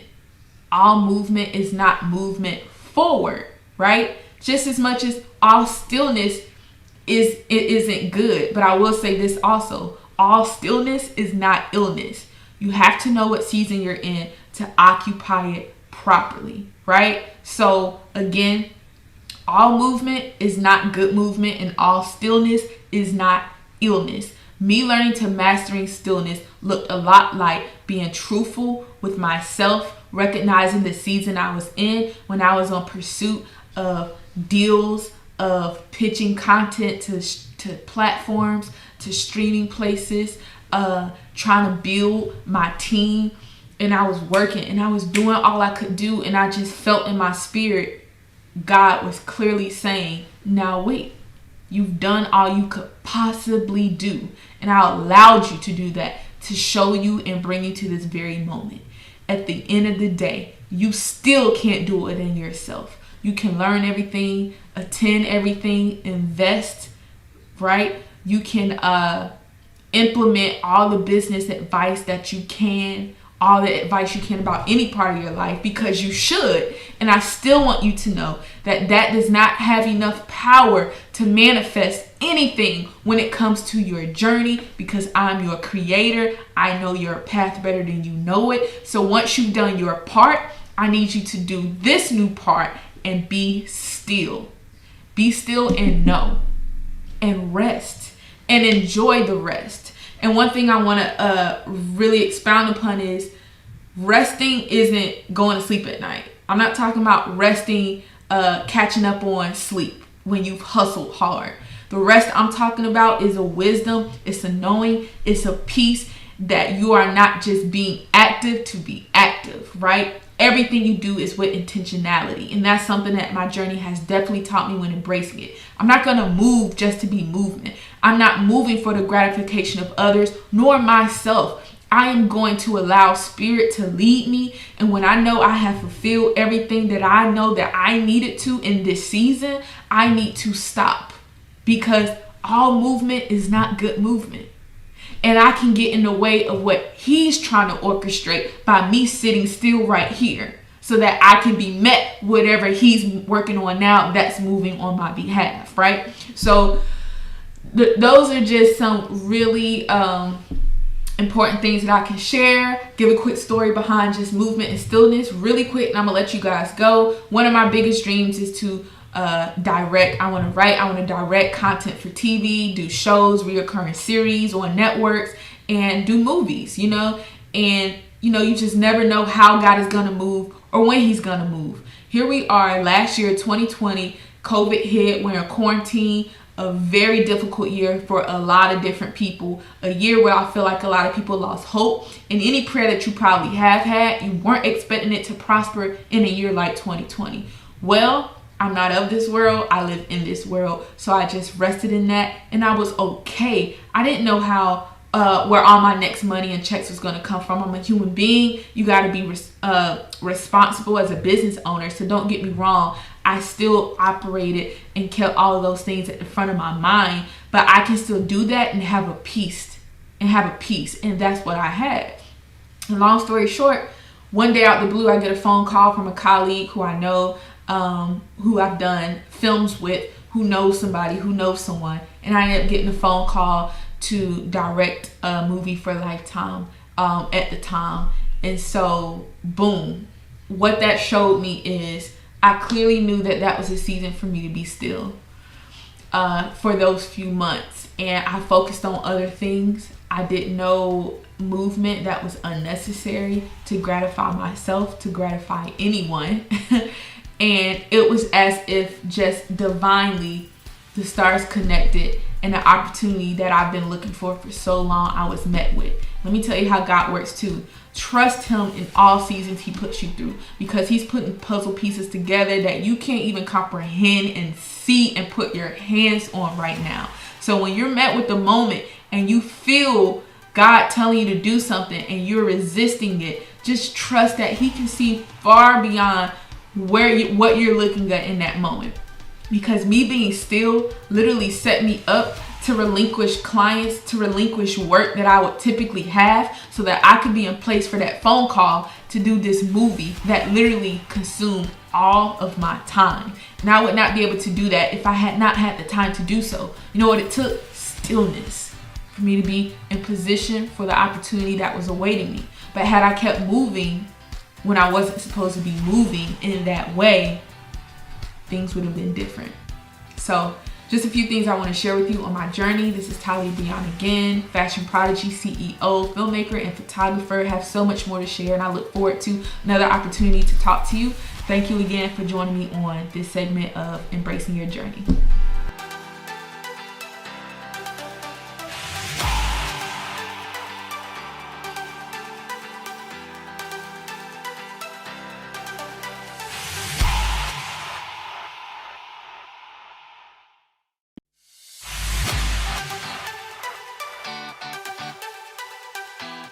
Okay, guys, have you ever heard of challenge-based coaching? Most people haven't, but it's the most effective way for high achievers to excel to the next level. Yes. Now, this is what we do. We challenge high achievers and those who desire to be. And we do this by basically pushing and pulling you, helping you to elevate to the highest and best versions of yourselves. Absolutely. And you know, most of us have been underachieving with mediocre results, but not here. This is your place to be challenged. Now, let me ask you something. If you know that you are more than you've been giving yourself credit for, we need for you to get registered today. Absolutely. You know, most courses, they want us to learn something, but challenges, we want you to do something. We'll see you on the inside.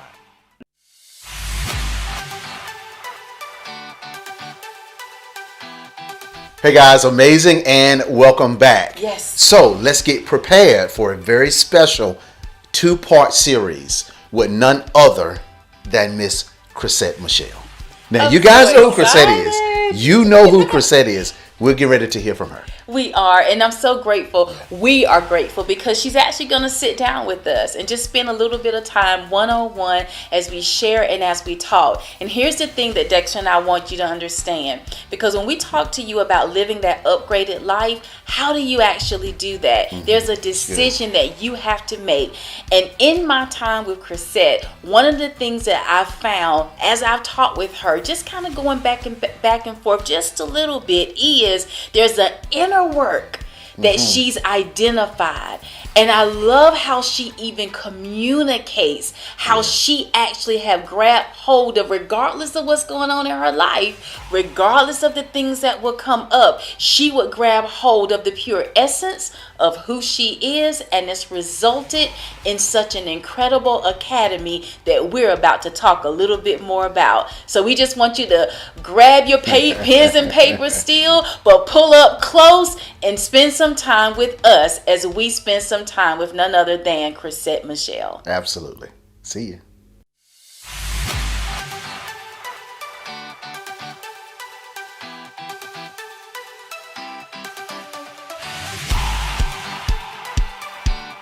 There's a passage of scripture in Psalms chapter 121, verses 1 and 2. And it's a very simple passage that sometimes we hear in songs, we hear in music, and we hear it in passing. But I've taken this scripture passage deeply to heart over the last few years because it's really helped me to fix my focus to where it matters, fix my focus to where it belongs, and fix my focus to what gives me actual factual peace. This scripture says that I'll lift my eyes to the hills from which cometh my help. The beginning of this passage, lifting my eyes, was really, really big to me because there was a time in my life after going through public kind of, humiliation, where the intention was to remind me over and over of my wrongs, remind me over and over of my mistakes and my downfalls. The intention of a community was to continue to remind me of where I fell. I had to hear what they were saying and understand where they were coming from, but at the same time be able to look in the direction of where I needed to go next. There's a difference between conviction and condemnation, and the enemy comes as the accuser of the brethren, not necessarily to help you to remember where you've come from so that you can grow, but help you to remember what you've come from so you can be stagnant. It has a element of shame around it. It has an element of guilt around it, an element of just complete humiliation and embarrassment.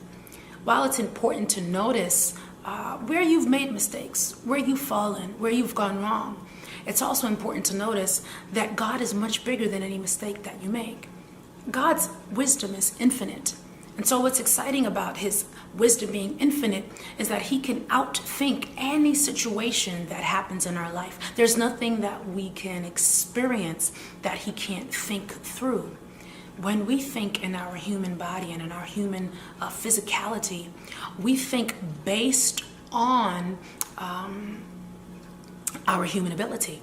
So we think based on the fact that our arm is 4 feet long. We think based on the fact that on our tippy toes we are still 5'9". But God doesn't have to think in those types of limitations and structures. He doesn't need time to tell him what he can do. He can insert his thoughts into time as he sees fit. And so we do ourselves a disservice when we try and outthink our situation. Try and outthink hate. Try and outthink discomfort. Try and outthink a circumstance. The word circumstance is important to me. It means a lot because it reminds me that if you can stand, then you can still be content. You can still find peace. There are just things that are going to be around you. That's what a circumstance is. It's the things around your stance. It's the things that try and encircle you in the midst of coming into your own. While I was in the midst of coming into my own, I was surrounded by noise. I was surrounded by hate. I was surrounded by unkindness. And a part of me wanted to break. A part of me wanted to fall. But I had learned about who God said I was far before my misstep. And so I was able to hold fast to who I knew God to be. That doesn't mean that I don't have a circumstance. That doesn't mean that I am in the middle of a situation that's uncomfortable.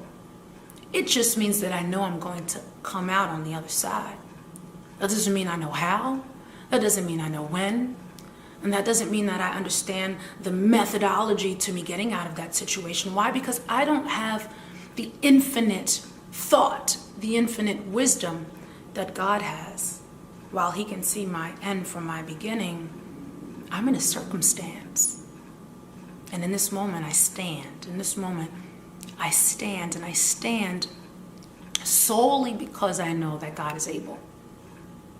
When I sing at the inauguration, the words in the song said, all things are working out for my good. He's intentional, never changing, never failing. And the scripture behind that song is, all things work together for the good of those who love the Lord and are called according to his purpose. Most people, if you ask them, what did Chrisette sing at the inauguration? Have no idea, right? They have no idea. They might think I sang a jazz song or one of my own R&B records.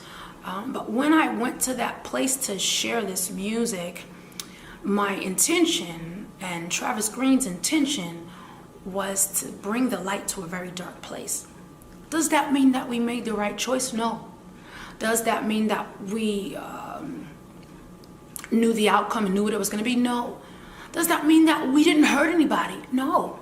As a matter of fact, so many people were hurt, disappointed, and disenfranchised from our choice that we went from television station to television station, CNN to CBS News and all these different places to let people know that we apologize for the way that we made people feel. We apologize for the place in people that we triggered.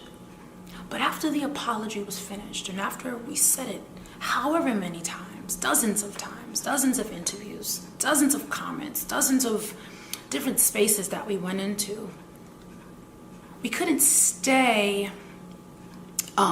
in the circumstance. We couldn't stay on the outsides of what was happening to us. We had to find our balance, and we had to stand up in the midst of all the noise. A lot of times when you stand up in the midst of noise, a lot of times when you're in the midst of a circumstance, nobody knows you're standing.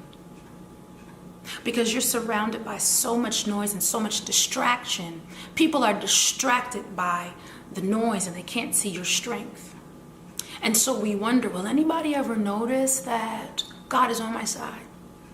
Is anybody ever going to notice that I'm going to be okay?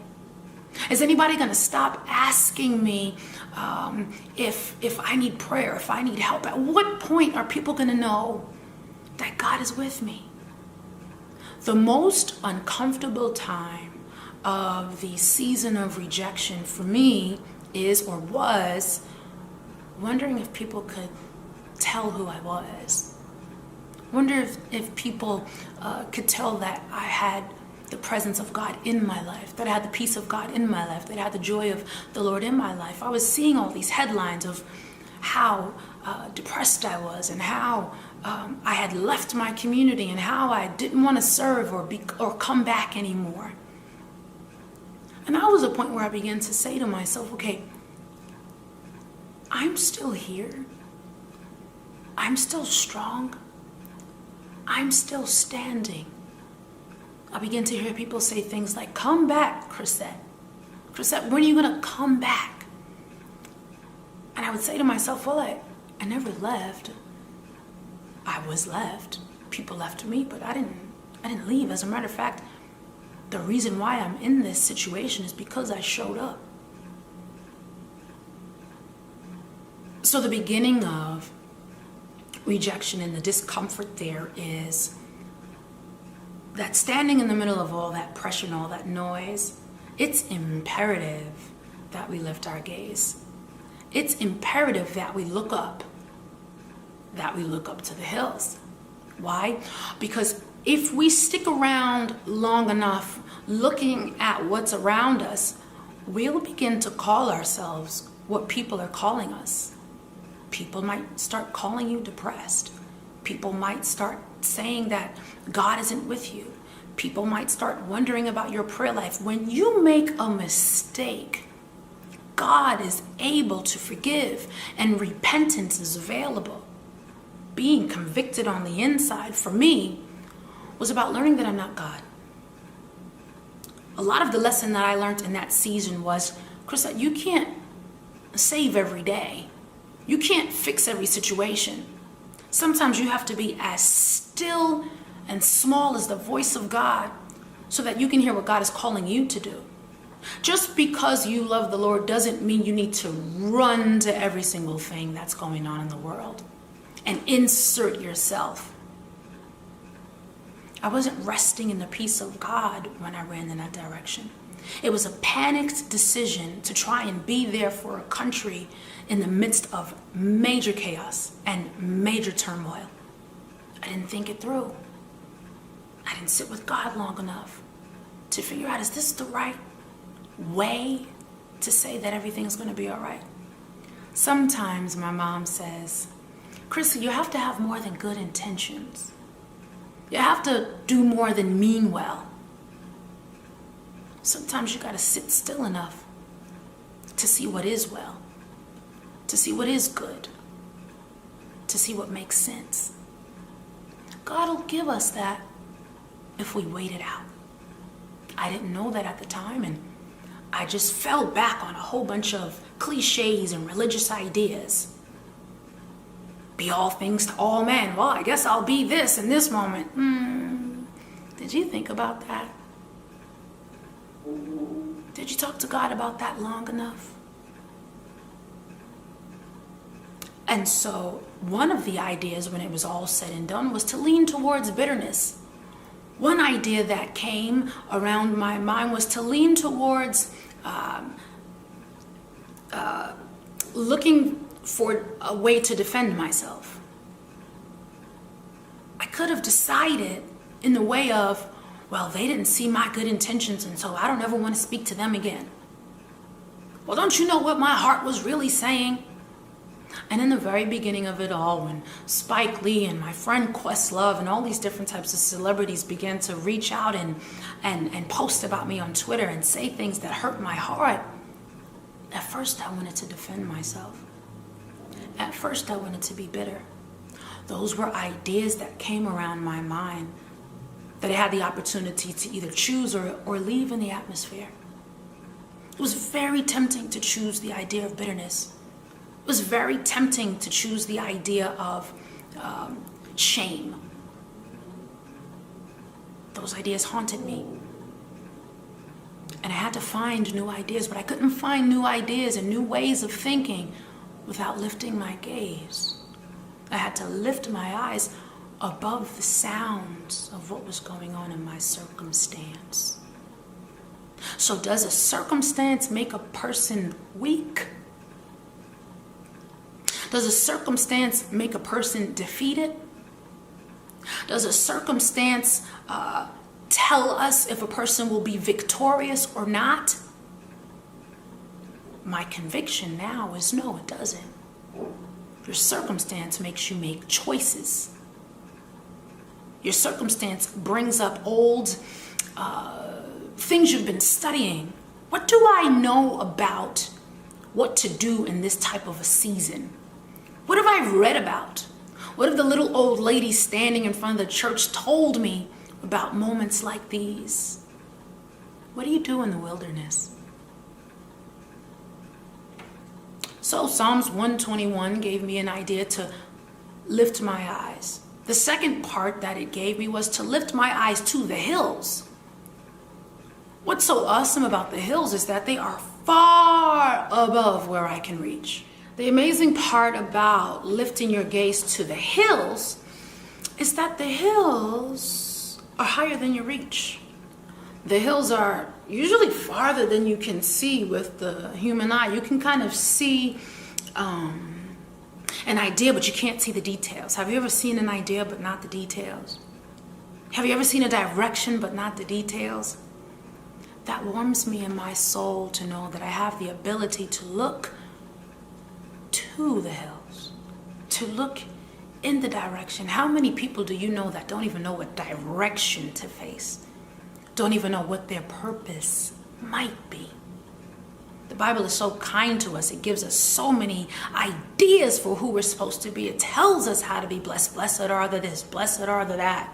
We've got all these options to be blessed, and there are people who have no idea what to do or how to do in order to be in the blessing of God, in order to be in covenant with God, in order to be in agreement with God. Here I am in a circumstance, and I have the ability to lift my gaze, and not just lift my gaze, but in a direction. And the last part of this message is, from whence cometh my help? That was the hardest part. The hardest part of coming back from rejection, the hardest part of coming back from a fall, is how many relationships did I ruin by falling?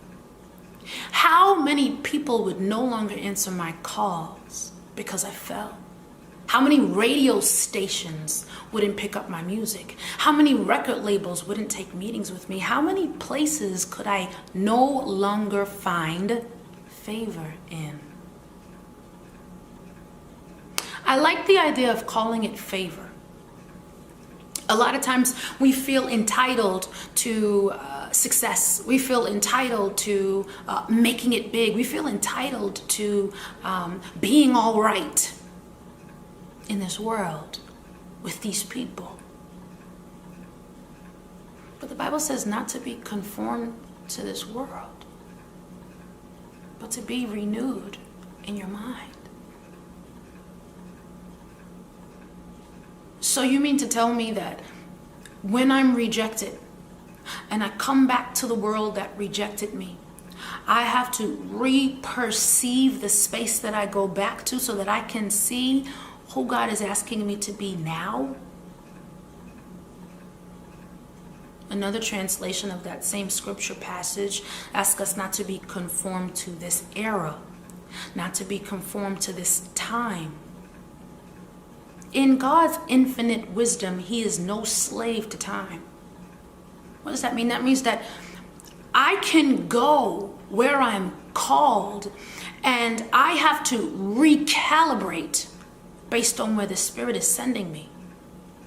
Wherever I'm called to go, at wherever time I'm called to get there, I have to recalibrate, because the last time that I was there, it was a different era.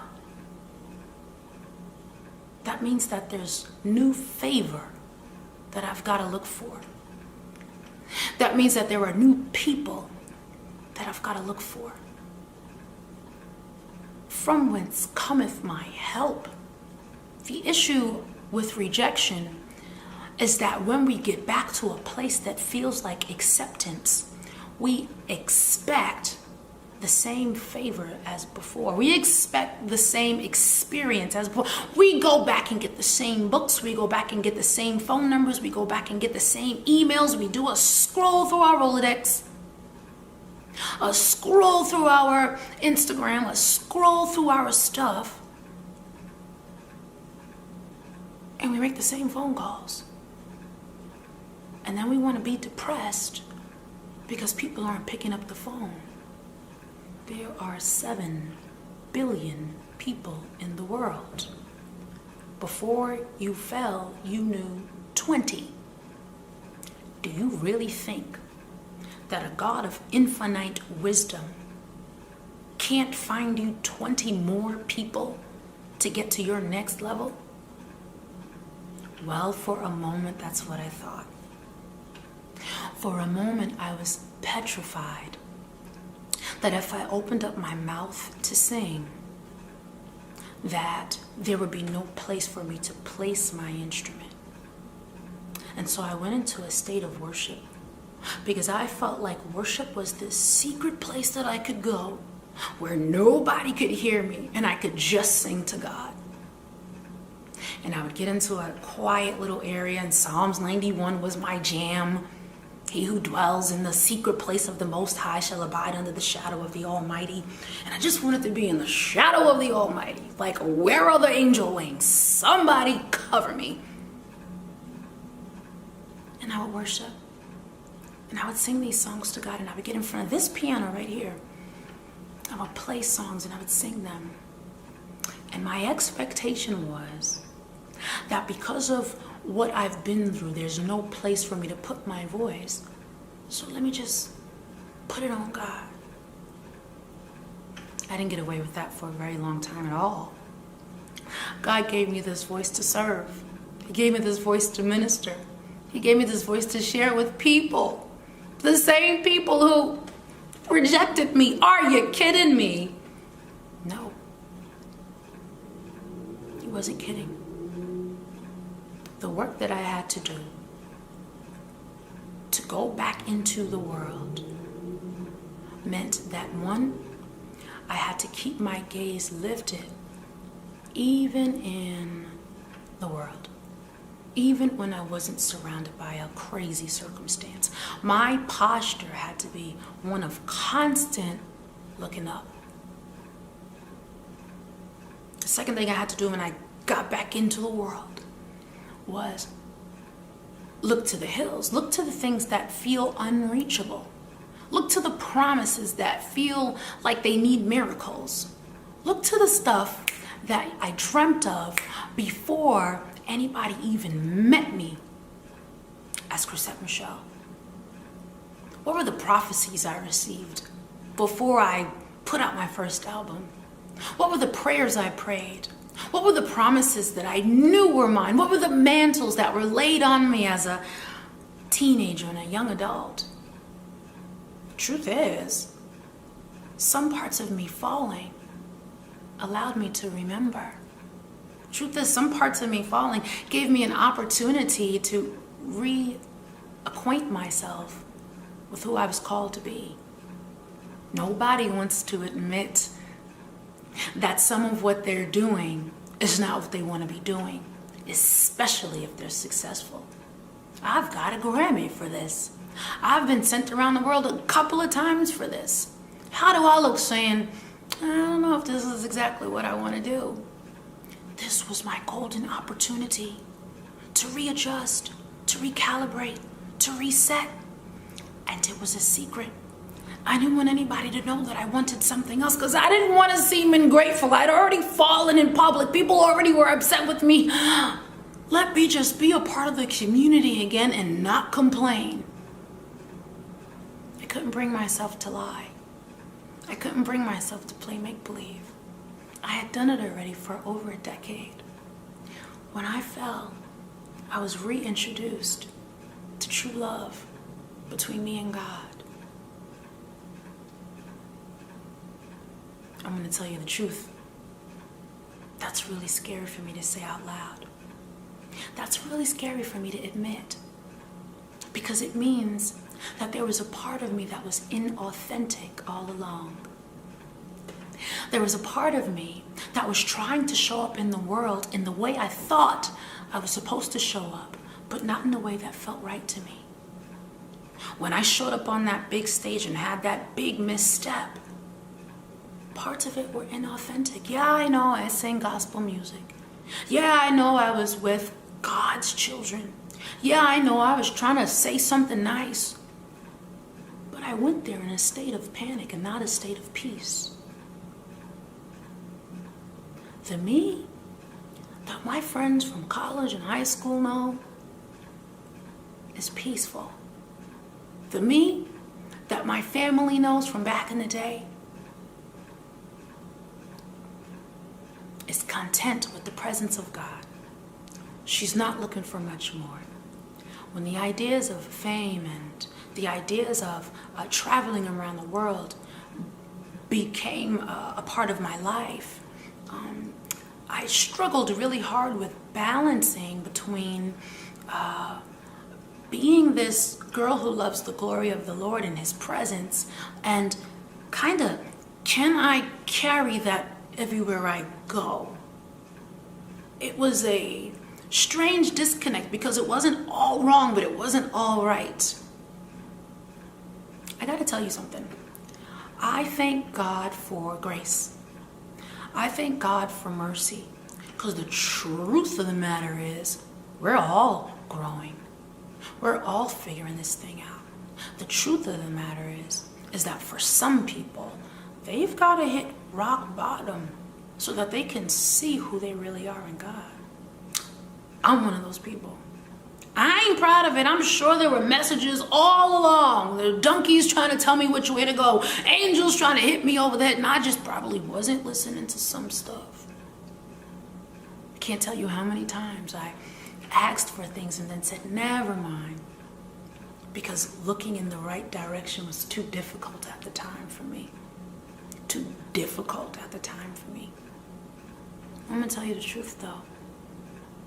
When I hit rock bottom, I came up into the circumstance, lifted my gaze to the hills, to the unreachable, from which came my help. Can I tell you that I had an overwhelming sense of relief? For the first time in about 15 years, I felt like I was in the center of the will of God for my life. I know that sounds crazy. But we watched you go through this. We watched you go through that. And we saw how people treated you. Yeah, but when you're resting in the peace of God, when you're resting in the presence of the Holy Spirit, when you finally get that experience back, there's nothing anybody can say or do that can make you feel out of place. You're not looking for acceptance. You're not looking for defense. You're not looking for fitting in. You're not looking for anybody to say you're enough because you're clear about it. being rejected was the first time that I found out I was enough. I had to be released in order to re-see myself and find audience with God, the one who really loves me, so that I could be reminded of who I am. And when God reminds you of who you are, you're sure that you're enough. You're not curious. So that's the place that I'm at now. Does that mean that I am successful in the world's eyes? I don't know. Does that mean that I am gonna have a Bentley next Thursday? Is that what matters? I started this little place called Inner Peace Academy. And the Inner Peace Academy is a space where I'm bringing all these ideas and all these thoughts, all of these perspectives and perceptions about what life is and what life means and what's important. I'm on a quest to see if peace matters more than all this other stuff. I'm on a quest to see if contentment in the presence of the Lord matters more than all this other stuff. I don't mean to be one of those Christian cliche people who said, I hit rock bottom and this happened. But I did. And I'm not the first person who has. I'm sure that some of the people watching right now have hit rock bottom. And if we're brave, we won't look for a pity party. If we're brave, we'll cancel out all of the noises, ideas as to what we should be thinking. If we're brave, we'll lift our gaze to what seems unreachable. And we will notice that our help comes from there. Our help is far away from all this other noise. And it has everything that we need to be everything that we're called to be. So I hope that this story encourages you guys, whoever is looking, just to know that whatever life has brought your way, whatever it is that you might be going through, whatever it is that you might be experiencing, whatever you're calling a circumstance or a situation, whatever this era is trying to convince you of, whatever this era is trying to limit your mind to, just know that God's infinite wisdom has every situation and circumstance figured out. And if you just lift your gaze, you will see your help. Peace.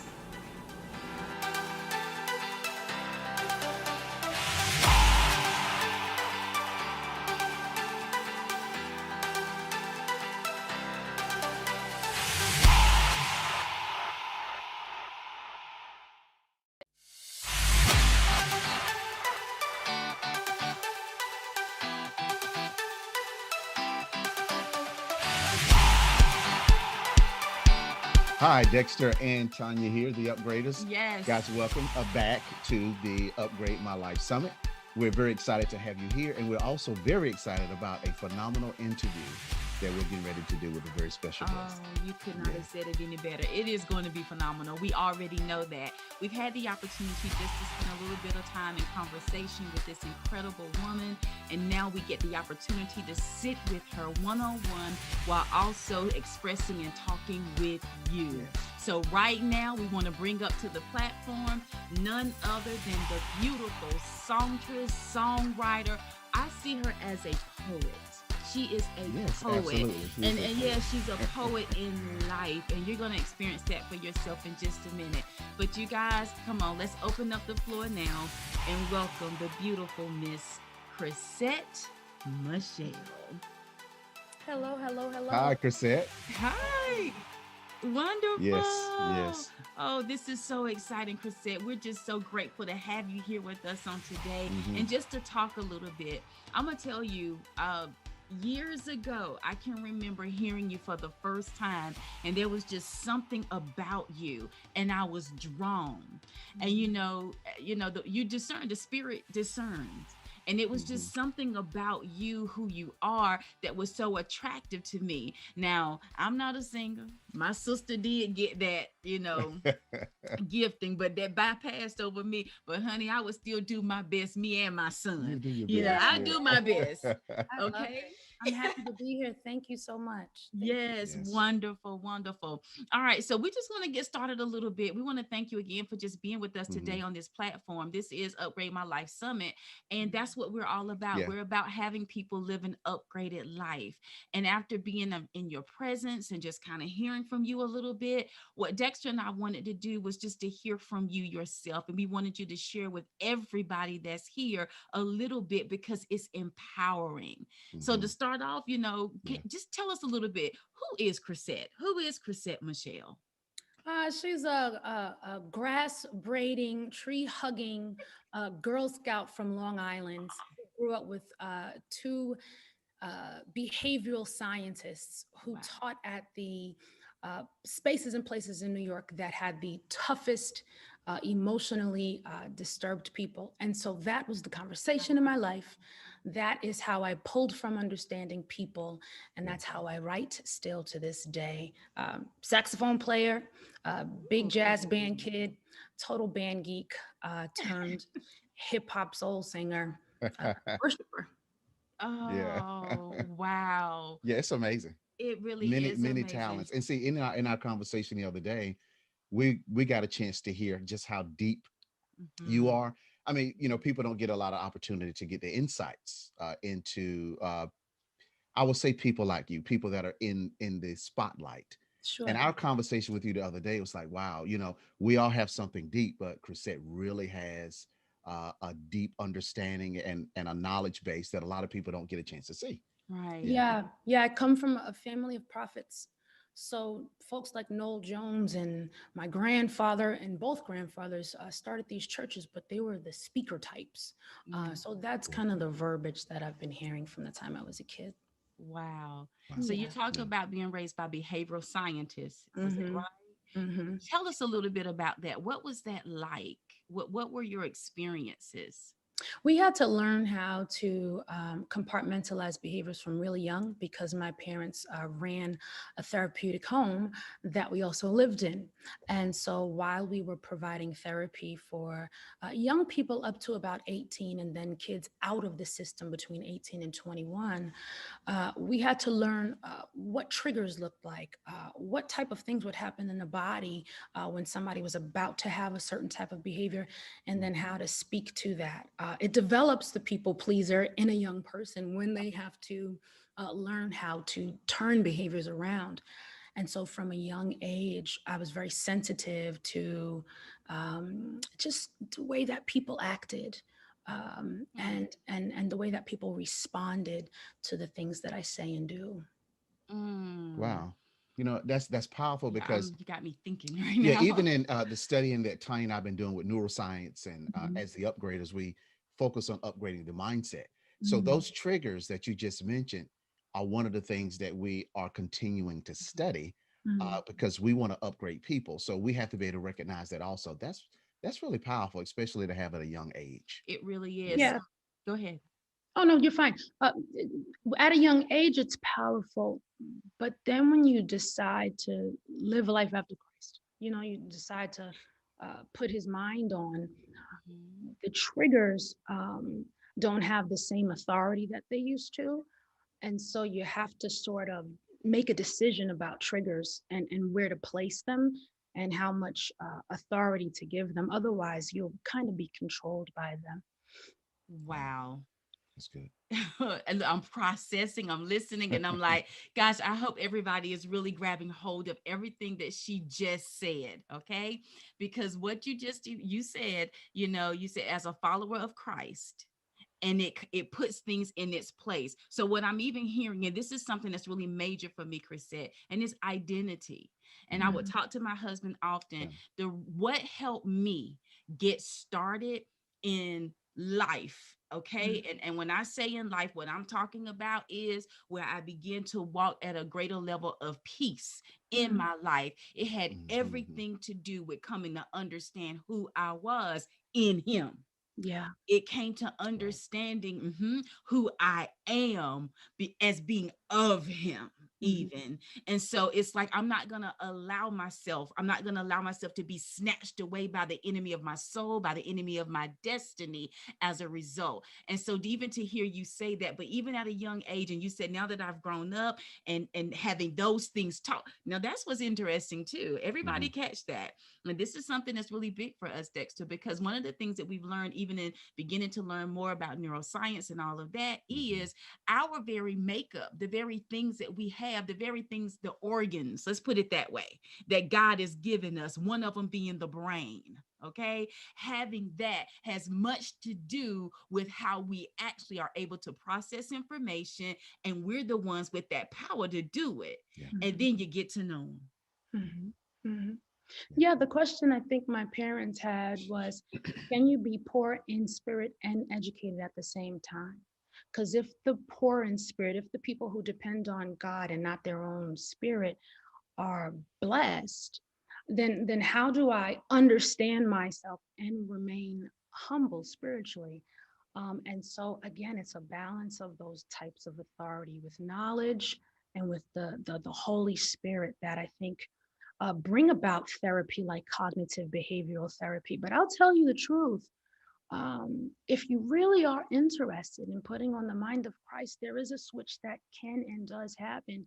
And you just have to yield to it and not be ashamed of figuring one thing out at a time. A lot of times we'll change and then we'll be like, well, I think that was the Holy Spirit. I think that was, sometimes people do wake up different. Right. And I can attest to that. So I try not to apologize for that just because I have knowledge. Does that make sense? Yeah, it does. Absolutely. I'm processing. Good.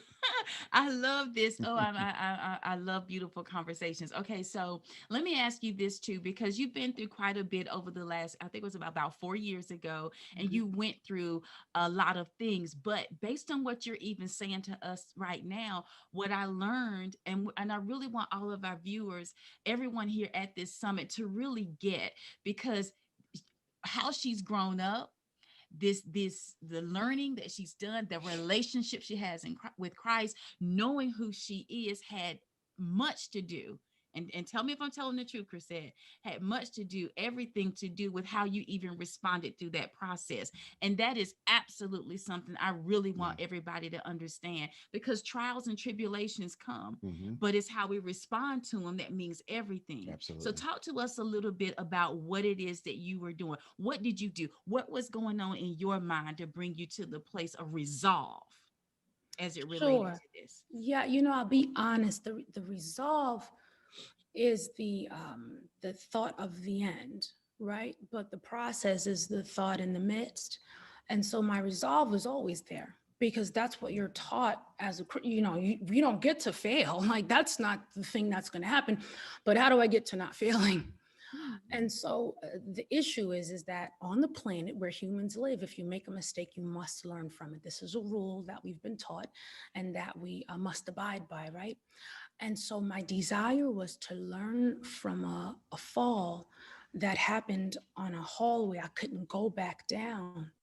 How do you examine the environment where you fell when going into that environment is traumatic? And so instead of going back down that hallway, I had to wait for the noise to die down in the hall. And so instead I went within. And going within is where I was reminded of my identity. It says to look to the hills from which coming to your help, but really sometimes looking up is just looking in the Word, because the same things that you're going to hear from up there, you're going to hear in this Bible. And so I would just have to repeat those words to myself until I could remember who I really was. And it took me about 2 years to do that. And when that was done, some of the noise died down and I could go look back. And the truth is that when I went to look back at all the folks who were making noise, I couldn't get away from the fact that I still wanted to serve them. That was awkward. Yeah, I can see that. Yeah. But yet so powerful. So Powerful. that's a 2 year, approximately a 2 year Yeah. journey. Yeah, I'd say so. Yeah, and what I'm hearing too is you created uh at, you know, a neural pathway to Come understanding on. Mhm. back to who you are. Mhm. And I'm like, okay, wow, that's powerful. So it's a reminder. So the event set a reminder of, let me go back to who I really am. And Yeah. and that's And the to Holy serve. Spirit. He was And so to serve. nice. He was Yeah. so nice to me that he would allow that spiritual neural pathway or pathway in general not to be clogged. He's Mhm. just waiting for us to turn sometimes back.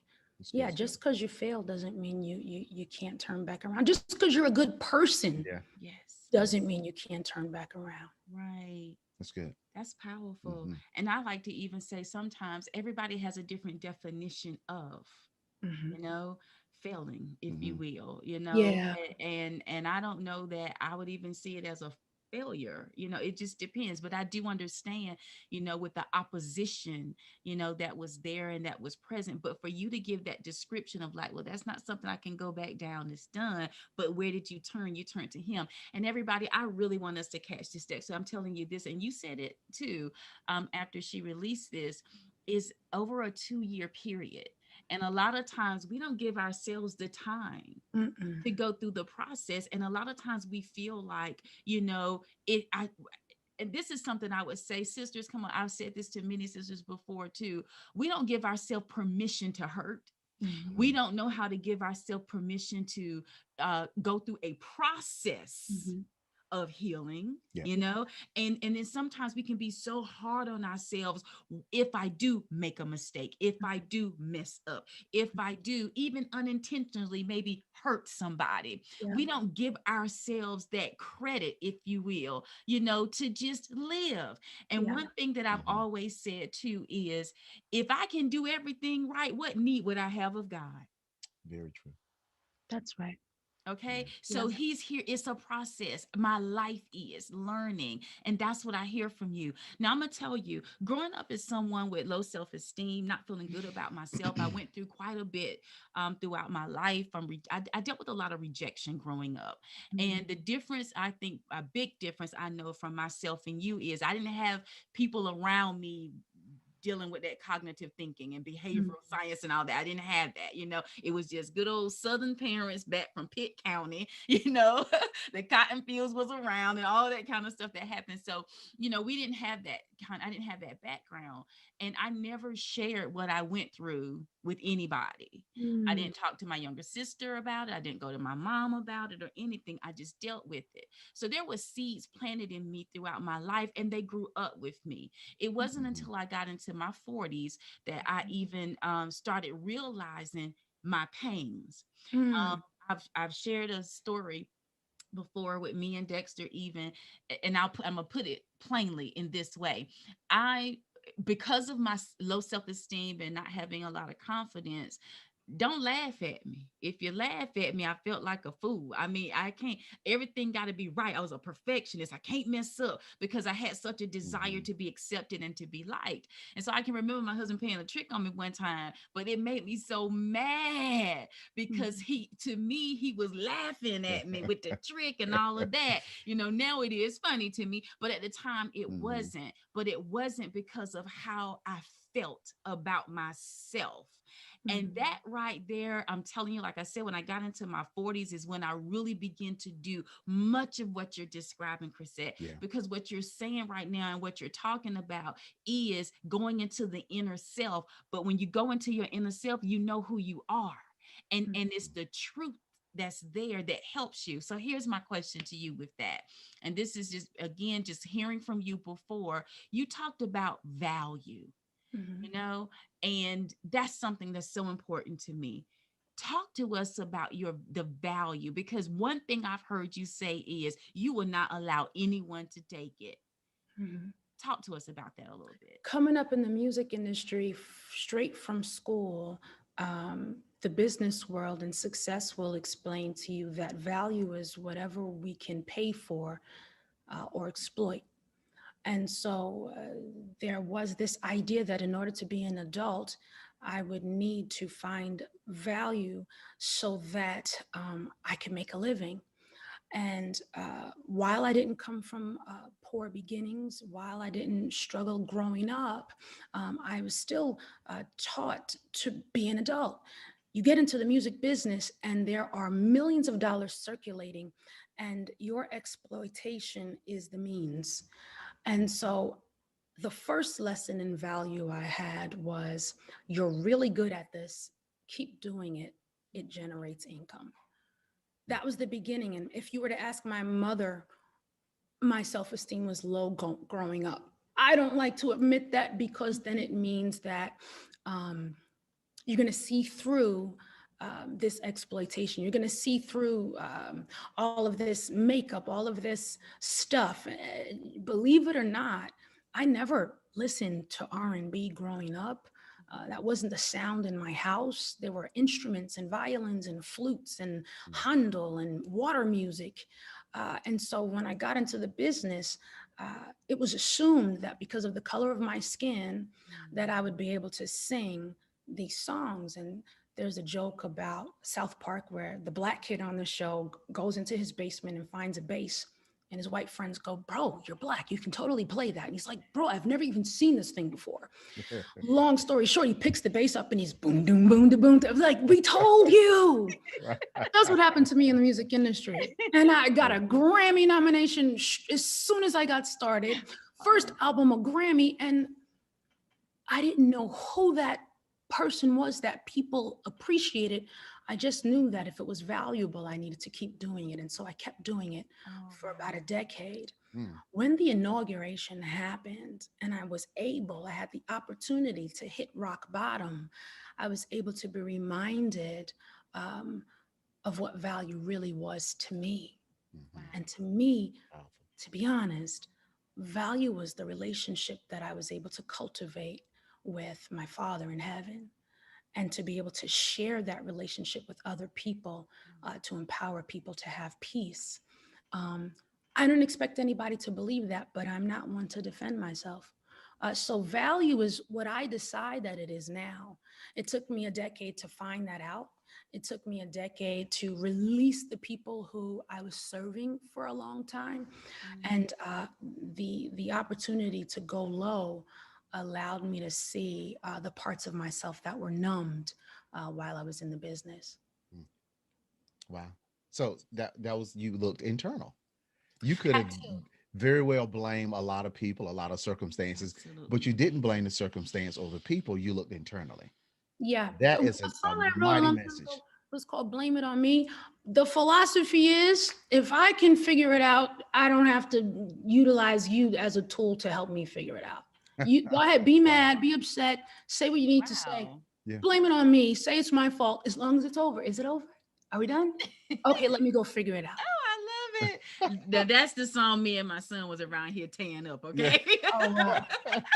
No, that is the philosophy. That is the philosophy. Oh my gosh, Wow. that's amazing. I didn't But know I'm gonna that, tell yeah. you, now we can go listen to it, and I'm pretty sure you'll hear it With really new ears. different. So you Yeah, guys, you'll hear it with new absolutely. ears now. Oh It's amazing. God, that's the truth. Yeah. Wow, this is amazing. All right, so let me just ask this really quick. So, even as I listen to you, and I know I remember talking with you before, and something you said to me about self-reflection, and when I heard you just a little bit ago, and you mentioned service, it almost like that ties in a little bit. Am I right? Is that what happens?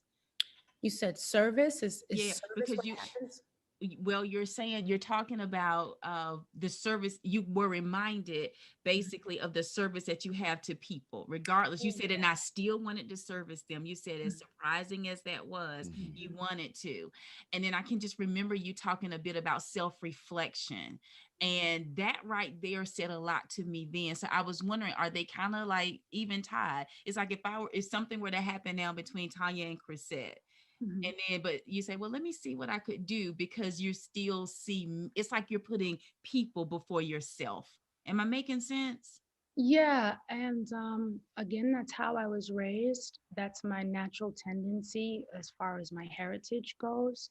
But whenever you go back to God, He's assigning you. Whenever you go back to him, he's giving you ministry and service. And if you love him, you'll feed his sheep. That's my tattoo, feed the hungry. And it's Aw. been there for a while. Service is my backbone. It's who I am. And I thought that I disappointed God so much. I thought that I'd wasted so much time that when I turned back to the way that I know, that he would have kind of forgotten my mission. Yeah. And so I was surprised when I wanted to worship the way that I did. I was surprised when I still wanted to serve. I didn't know that that was going to show up inside of me again. It's good. It is good. Mm-hmm. It is good. It's powerful. It is. It's powerful. Well, Chrisette, I'm telling you, you have done so much with your life. It's an example. And I know for me, it's really helped me on many levels. Even just to talk with you right now. And I think, Dexter, about, even something that you and I have talked about, we've trained with, I'm thinking of rightly dividing the word right now too, but just the right thinking, having the right thinking. And Chrisette, when I hear from you, that's what I get. Regardless of what people say, whatever they do or think, it's like you don't take ownership of those things. And that's what I also remember when you talked to me before about self-reflection, because you even said that you would ask things like, well, what did I do? How did I offend you? What could I do differently? And what do I learn from this? Opposed to taking things at face value. Well, I got to be honest with you. Okay. It's not talk all to me. good. There Okay. is this ego. Some people might refer to it as the God complex, or grandiose thinking, where you're under the impression that you're good enough. You're under the impression that you can do. And then it's reiterated in church when you hear things like, be all things to all men, and we are the light of the world. Yes. You really believe this stuff. Yes. And so when someone has an issue, it doesn't make sense because you've been brainwashed to think that there's light. You've been brainwashed to think that you can still be there for somebody, even though they can't be there for you. So in balancing, like you said, I had to realize that I wasn't God. And that I couldn't fix everything. Right. And that it's a good idea for me to humble myself in that astronomical thinking, because it can get bigger than it needs to be. And we say put on the mind of Christ, but we don't have the capacity to have his full wisdom. His wisdom is infinite, and his wisdom doesn't have physical limitation. So when we think about how far we can reach, our arms are 3 feet long. We can't think past that. We want to, but we can't. And I thought that I could think past that. And I think that that is my biggest personal lesson. I don't know if that'll show up in a song or a podcast. Wow. For me, letting God be strong in my weakness is maybe my favorite part of the lesson. That's good. Mm-hmm. I Very much love so. it. I'm just Very processing, much so. letting God be strong in my weakness, and letting God be God. Mhm. Letting God be God. That's huge.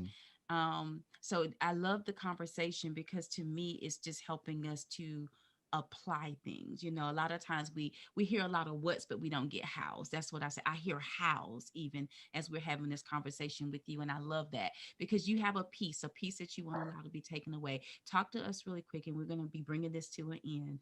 Sure. But about peace, any tips for everyone, any advice that you can give to our viewers about peace and not letting people take that away from you? It's a few What do things. you do? But I want to give practical tips for that question. Okay. Harriet Breaker's The Disease to Please. Codependent No More. These are books. Safe People. These are The Discerner by James Gall. Some people have mastered the verbiage to understanding how and why we attach ourselves to other people's thoughts about us. And so I find that the biggest tenet of peace is not being attached to people's ideas and people's wants. I've worked on this thing. I took it from Hebrews chapter 3 and 4, which pulls us from Exodus all the way through all the fights on the way over to the promised land. But it's called the 10 requirements of rest. Rest is an act of obedience. Resting in the Holy Spirit is a discipline. And if something is a discipline, that means that we're constantly, diligently working towards it. And so while we have to put down the work of our own hands, we have to pick up the effort and the discipline towards rest. It comes through having godly friendships or people that can pray for you. We want people we can talk to, but I'd rather have people that can talk to God. We want people that we can lean on, but I'd rather have people that know how to lean on God on my behalf. It's about detaching from what people think, what people do, and how people process life, and moving towards how God processes our purpose. That's what peace is about for me. It's about processing. Wow. I hope you guys wrote down those books, because we got them here. That's amazing. I have a place called Inner Peace Academy, and the first episode, which is hilarious that we're talking about, is called Process. I literally go through the 4 years of the process from the last inauguration to this one. And I got to tell you, on the morning of this inauguration, I was nervous because I thought that it was going to be a trigger. In the beginning, we talked about triggers. Yes. And I said, this January 20th is going to wake something up in me. So let me just prepare myself with some brownies. Right. Make sure I got some snacks. Yeah. And I woke up. Ooh. The neural pathway was clear. There was no anxiety. There was no stress around the day, because you can heal. It took me 4 years to look for being re-triggered, and the trigger was gone. Yes. God can do that, but we have to be diligent on our journey to peace. Wow. What an upgrade. Oh my goodness. That's an upgrade. Yes. We have to be diligent toward our journey of peace. Wow. Come on, somebody. And God, I know y'all are swaying. That's why I'm sitting there. I caught myself. I said, Tanya, you're moving. I said, okay, let me be still. But I'm swaying. I'm swaying. I'm like, because I'm really just basking in what's being released right now. And I pray that everybody else is. Chrisette, you are amazing, honey. Dexter and I had the opportunity to go to Atlanta. Was it last month, 2 months ago? It's in December. Early December. Yeah. And and just kind of sit in your presence, and we would look at each other like, man, listen, but this right here is even better. Yep. Okay. Better for us, and it better is. for the thousands of people that's going to watch this. Yeah. It is. And I'm so grateful. We're grateful for you. We honor you. You are absolutely amazing. Tell everybody, you have a podcast. What do you have? Where can people find you? How can they follow you? What do you have out there? For this moment, I would say the Inner Peace Academy. And so that's innerpeace.academy. On there is a podcast. And it's just a podcast for peacemakers, inner peacemakers, because the Bible says they're blessed. So how can we get blessed? Let's start making peace. Blessed are the peacemakers. Yeah, and then it's got a few courses on finding our way towards inner peace. And the next one starts on February 14th, Valentine's Day. Wow. So that's at the Inner Peace Academy. And then there's the Sistership, which is just a community for sisters to come in and communicate and love on each other. We do a Bible study every Wednesday night. So that is the sistership.org. And so Inner Peace Academy. Okay, wonderful. And I think I've seen the Sistership also on Instagram.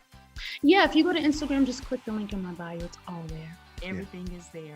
Fantastic. You guys are there too. Yes. Praise God. Chrisette, we love you. Thank you so much, Chrisette. We honor you. Yeah. You are absolutely amazing. And we want to thank you so much for just taking the time to spend with us on today. This has been phenomenal. You got my baby jumping, okay? So I know when this is done, we're going to talk some more, you know, but I'm going to tell you something. It feels some kind of good to us when we're able to engage in conversations with people who can, like for him to even talk about the neural pathways and you get, it's like, gosh, this feels so good to have conversations with people and they understand. Yeah. So God is taking us deeper. About you guys, I would say the same thing about you guys. When you've been rejected, and asking God to open up the door for folks like you are freaked out, excited, renewed, refreshed, and unlocked. You have moments like this. So thank you. Thank you. Absolutely. Oh, such a peaceful spirit. It All is. right, everybody. Yeah, so on behalf of the upgraders, Dexter and Tanya, and Upgrade My Life Summit Crusette, thank you so much for pouring into us and our audience. You're so welcome. Thank you. Till next time. Peace. All right. Good night, everybody.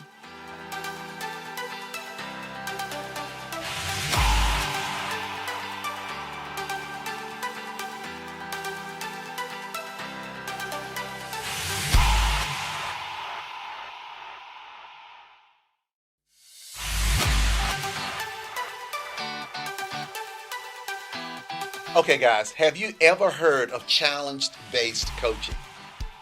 Most people haven't, but it's the most effective way for high achievers to excel to the next level. Yes. Now, this is what we do.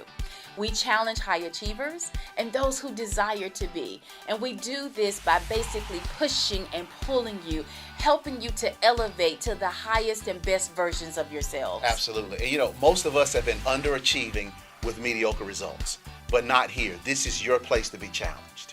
Now, let me ask you something. If you know that you are more than you've been giving yourself credit for, we need for you to get registered today. Absolutely. You know, most courses, they want us to learn something, but challenges, we want you to do something. We'll see you on the inside.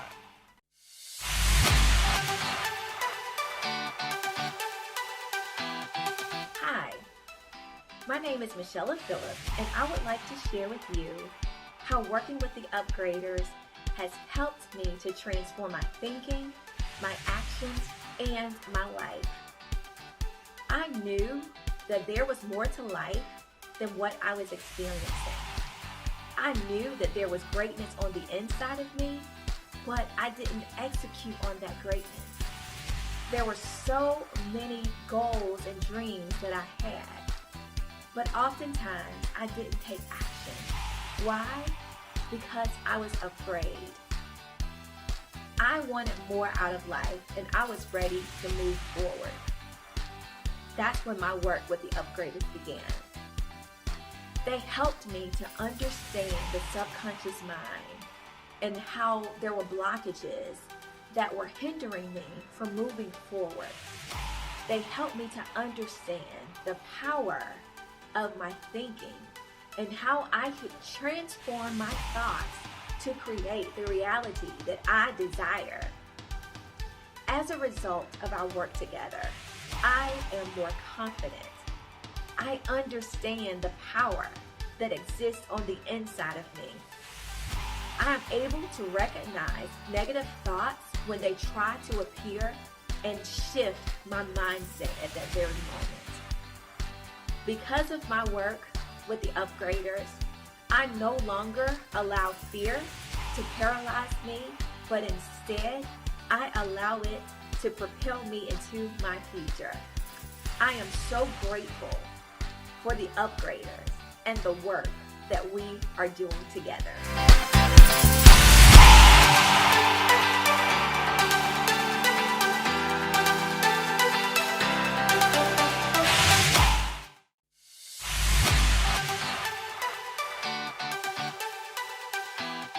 All we can say is wow, right? we know that it's been an upgraded journey, right? Yes. The information and the speakers have been amazing, but guess what?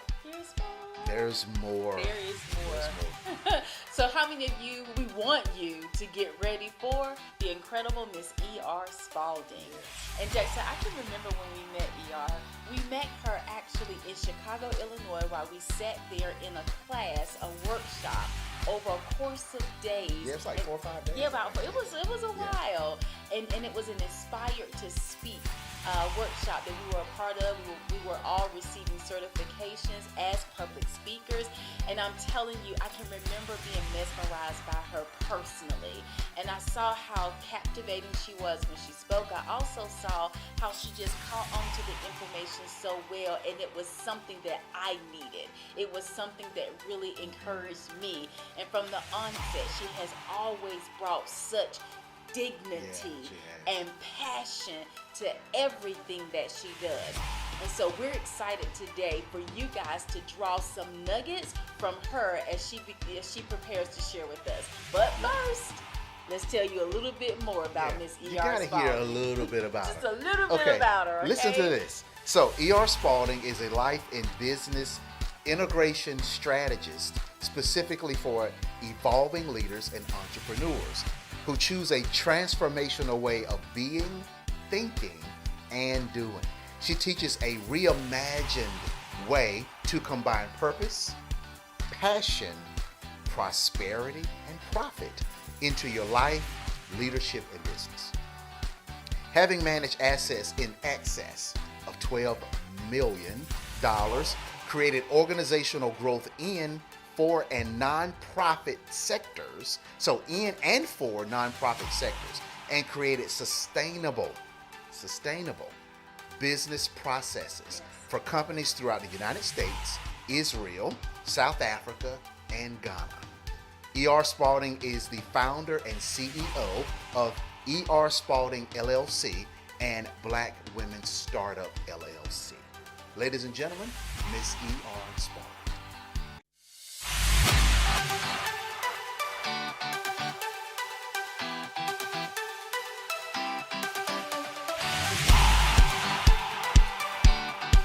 Dexter and Tanya, thank you so much for that warm welcome. It really feels like eons ago since that particular training. But one of the things that I do know for certain is that our paths crossed and we have been connected ever since. And there has been an upgrade in my life having known the two of you. And I hope to stay the same. I'm so very proud of the Upgrade My Life Summit and what you all have been able to curate here for the people in the viewing audience. It is all about upgrading your life, upgrading your business, just upgrading in general. So I have a lot of great information that I'm going to impart with you today.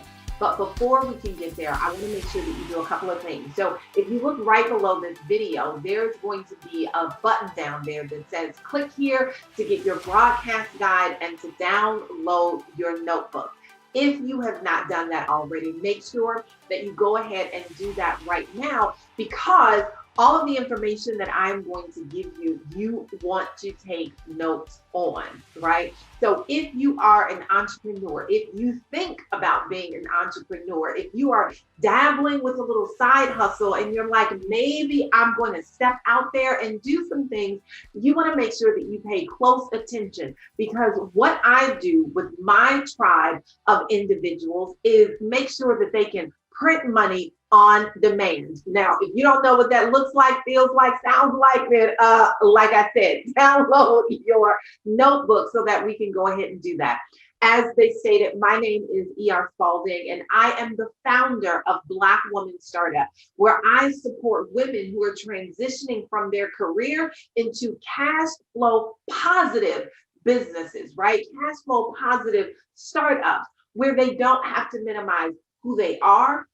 They can utilize all of their skill sets, their talents, and the things that they have curated for themselves in terms of their skill set over the years. So I'm going to teach you some things that I talk with them about all the time. And it really is how to become a badass billing machine. Like I said, this is not just going from your career into your calling or from your career into your passion. This is about going into a cash flow positive business. So let's go ahead, get started, won't delay. Now, a couple of things before we get started. There's going to be a lot of information, which is why you should be downloading your notebook now. And I'm giving you a little time to go ahead and make that happen. I promise you, we will not be able to get it all in the time that we have today. But by the end, I'll make sure that I'll give you a way that we can continue to connect with one another so we can really dive into this information. All right. So let's go ahead and get started. I'm going to do a couple of things over here and magically share my screen because I have some slides that I want to show each and every one of you because it'll help deepen the learning. So again, this is really about becoming a badass billing machine. There is a science, say it with me, a science. Go ahead and type it in the feed. There is a science to converting prospects into profit. It's a science, right? Entrepreneurship, business is both art and science, right? You need them both. And so there are formulas. I say all the time that the success that you seek in life comes down to what? Formulas and affirmations. Formulas and affirmations. If you know the affirmations and the principles that are guiding what it is that you do, and you plug that into a formula, you cannot go wrong. This is how you print money on demand. So we are getting ready to go ahead and get started because I'm sure that you want to know what that is. So when we are talking about business, you're either a product-based business or a service-based business. And when you are either a product or a service-based business, you really fall into two categories. And those categories are you a one-hit wonder? Now, all of my 90s babies, you know what I'm talking about here, right? Or are you a billing machine? See, there were, groups like Milli Vanilli or songs that you would hear like, I'm too sexy for, right? Right said Fred. And they were one-hit wonders. They came out with a bang. They made a lot of money, but they did not stand the test of time, right? But when we think about something like the pyramids, when we think about legacy organizations, when you think about like an Apple or a Google, they have been here over the years and they prove that they will continue to be here no matter what it is that we're going through. But is your business recession proof? Is your business pandemic proof? See, we are going to upgrade our digital presence so that we can become badass billing machines. Because right now, there are a lot of digital dinosaurs that are out there. There are a lot of people who found that their businesses were not prepared to make this shift that the world has undergone, right? And the reality is that we're never going back to the world that we once knew. There are organizations that have closed down retail places because they're no longer viable. There are individuals and organizations that are not renewing their leases, right? They have found new, different, better alternative ways to engage their workforce in a digital space. Now, if these companies are doing those things, what are you doing in your business that is changing the trajectory and upgrading your business, your digital presence, so that you can print money on demand? So in today's lesson, we're going to learn how to become a badass billing machine. Now, I want you to know that you are, even though you may not realize it yet, you are a badass billing machine. Or at least you will be by the time we get through this training, right? So we're going to go ahead and get started. So I want you to know that you have always been a badass. Now, you may not have gotten paid for it, right? If you have been in the career space and they're not paying you what you're worth. I work with badass Black women entrepreneurs, and we are the most when we're in careers underpaid, undervalued, right? Underestimated for the things that we can do. So let's talk about what this definition of a badass is. So badass really equals the brilliance that is inside of you. I'm gonna pause and let that sink in for a minute.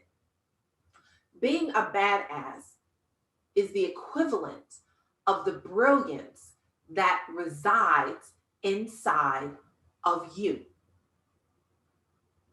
The question is, are you ready to tap into that brilliance? Are you ready to unlock it? Are you ready to unleash it? As Dexter and Tanya always say, are you ready to upgrade it? Being a badass means that you're getting paid for that brilliance in a way that serves you, that serves your family, and in a way that serves your community. If no one has ever told you this before, being a badass is being exactly who you were born to be. Now, there are 4 phases. There are 4 phases to becoming a badass billing machine. I told you all success in life comes down to what? Principles and formulas. Principles and formulas. So now we're getting ready to unlock what some of those principles are, right? And then we'll get down into how you utilize those principles in a formulaic way in order to convert prospects into profits. So phase one is the pitch. Now, the pitch represents the vision that you have for the people that you are called to serve. That's right. It is the vision that you have for the people you were called to serve. If you have no vision, guess what? The people are going to perish, right? If you don't have a vision for the place that you're going to take them, how you're going to drive them there, how you're going to get them and usher them through this process, then they have no hope because they are looking to you for the solutions that you provide. They have problems, they have issues, they have challenges, and they are looking to you to have the vision enough for them both to be able to move forward. So what I want you to remember, and go ahead and write this down because this is a principle, you want to sell the vision and position the product. Sell the vision, position the product. All too often what happens is that when you get in front of an entrepreneur, when you get in front of a business owner as a potential customer or client, the business owner is so focused on selling you something. I've got $9.99, $2,500, $3, right? Whatever that something is, that they don't take the time to sell you on the vision. Without the vision, the people will perish. You have to be able to help them see what you see for them. Now, if you don't have a vision for the spaces and the places that you can take them in their lives to begin to move out of it, then that is not the person for you. But remember that you want to sell the vision and position the product. If you've ever been in a situation where you have purchased a home, or maybe you were just going to look for a place to live, the realtor's job is to sell the vision of what your life could be like there. What is the lifestyle that you are getting ready to have, right? What are the things that you're going to be able to accomplish? What are the school districts that your children would be able to grow up in and the relationships that they can build upon to make them more successful? They're not selling you a home. They are selling the vision. And when you have a vision of the landscape, when you have a vision of the community, when you have a vision of how you and your family can grow and develop, then they position the product, and the product is, well, this is the house for you. Does that make sense? All right, I want you to make sure if something is not making sense, I want you to pause for a minute and say, hey, Spalding, that's not making sense, because this is critical, because this is a principle, because all success in life comes down to principles and formulas. So again, as I stated before, you must help them see what you see for them. So you are selling the vision and positioning the product, right? So I must help them see what I see for them. Go ahead. I know it looks silly. It sounds funny or whatever, but I want you to do the gesture. I must help them see what I see for them. All right. So you want to make sure that is rule number 1, right? In terms of creating this inside of the pitch, you must, right, sell the vision, position the product. Now, in your pitch, it should contain a couple of elements. Now, one, you want to have a big, bold claim. What is the big, bold claim that you have for them so that they can begin to see themselves, feel themselves pulled and compelled to come a little bit closer to this vision that you are selling? Right now, inside of the big, bold claim, there are four elements that are inside of the big, bold claim. So typically we want to ask a question. Now, we can be answering that question in the form of a statement, but we should always come with the premise of what is it that they need? What is it that they want? Why are they here? Right? Dexter and Tanya, why are you registered for this event? There's something in there that says I can do more, be more, have more. And the only way that I'll be able to do that is if I what? Upgrade my life. And then you want to make sure that you state a promise, right? So Dexter and Tanya did a really great job with this because they were stating a promise that if you came here, they were going to deliver all of the nuggets and the keys that you needed to begin to expand your mind, right? And then there was a unique identifier in there. Right? What was that unique identifier? They were speaking to the person who knew that they were not living up to their fullest potential. See, marketing is not about the people that you want to draw in as much as it is about the people that you want to draw out or keep out. Because if you would saw yourself as living your best life, being the best version of who you were called to be, serving is so big that at the end of the day, you're just like, oh, I've got no more to give. If you thought that about yourself, if you thought that about what you were doing each and every day, you would not be here. Now, it may hurt to kind of hear that kind of openness and transparency, but the reality is that you made it here. You want to be here because you know that this is the place for you. And then they created a power statement, right? A power statement inside of what they were doing. Right? So that unique identifier about who they are is that they are the first and the only challenge-based coaching system, right? Designed to do what? Help you upgrade your life and your business. All right, so let's go ahead and move on to step 2. Step 2 is all about making sure that you identify for the individual the bigger results, right? The bigger benefits that they're going to get as a result of that. And so this is really answering that question, well, what's in it for me? Many of you thought about, well, why should I give up my time over the course of the next 3 days and attend this summit? What is in it for me? And so again, that claim, that statement that they are making is answering what the benefit is for you being here, up-leveling your life, up-leveling your confidence, up-leveling your bank account, right? That is the bigger benefit statement. Now, you want to make sure that when you're doing this, you're really talking about the benefits and not necessarily about the features, right? Now, a feature is, hey, I can provide you with the formula, right? That is a feature. A feature is a cash flow positive business, but a benefit really speaks to who the person is and what it is they want to accomplish, right? Because having a cash flow positive business is one thing, but having a cash flow positive business so that you don't feel like an intern, right? Who wants to leave a 6-figure job and then come over into their business and they making $0? They feel like they're just giving all of their time and their energy and effort away for free.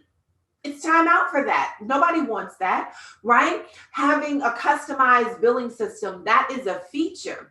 But if it's tailor-made for everything you want and nothing that you don't, yeah, that speaks to me because I don't want to have to go through all of no, I want what I want when I want it. That's what's important to me. So when you are crafting out your big, bold claim, right? And you're going through the pitch process, you want to have these elements in mind because it helps to draw the individual in and it helps you to sell the vision. Make sense?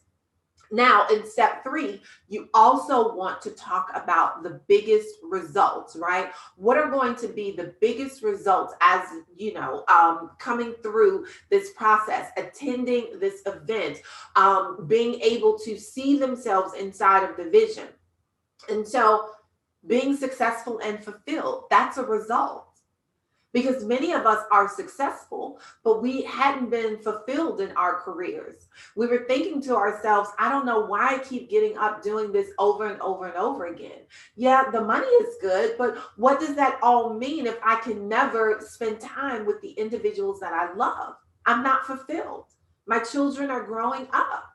One day I had to look at my husband and say, I feel like, and I'm going to date myself a little bit, but I feel like my children are Memorex children, right? Because I was living through their snapshots and pictures and things of that because I was working.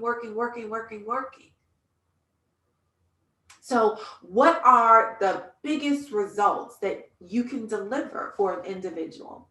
And step number 4 is really, above all else, make sure that you add value before requesting value. This is why it's so important to sell the vision and position the product. Sell the vision and position the product, because you want to make sure that you are giving value, right? Upgrading your life means that there is a giving and a receiving process in there, because price only matters in the absence of value. Go ahead and write that down. I want somebody to trail me. Price only matters in the absence of value.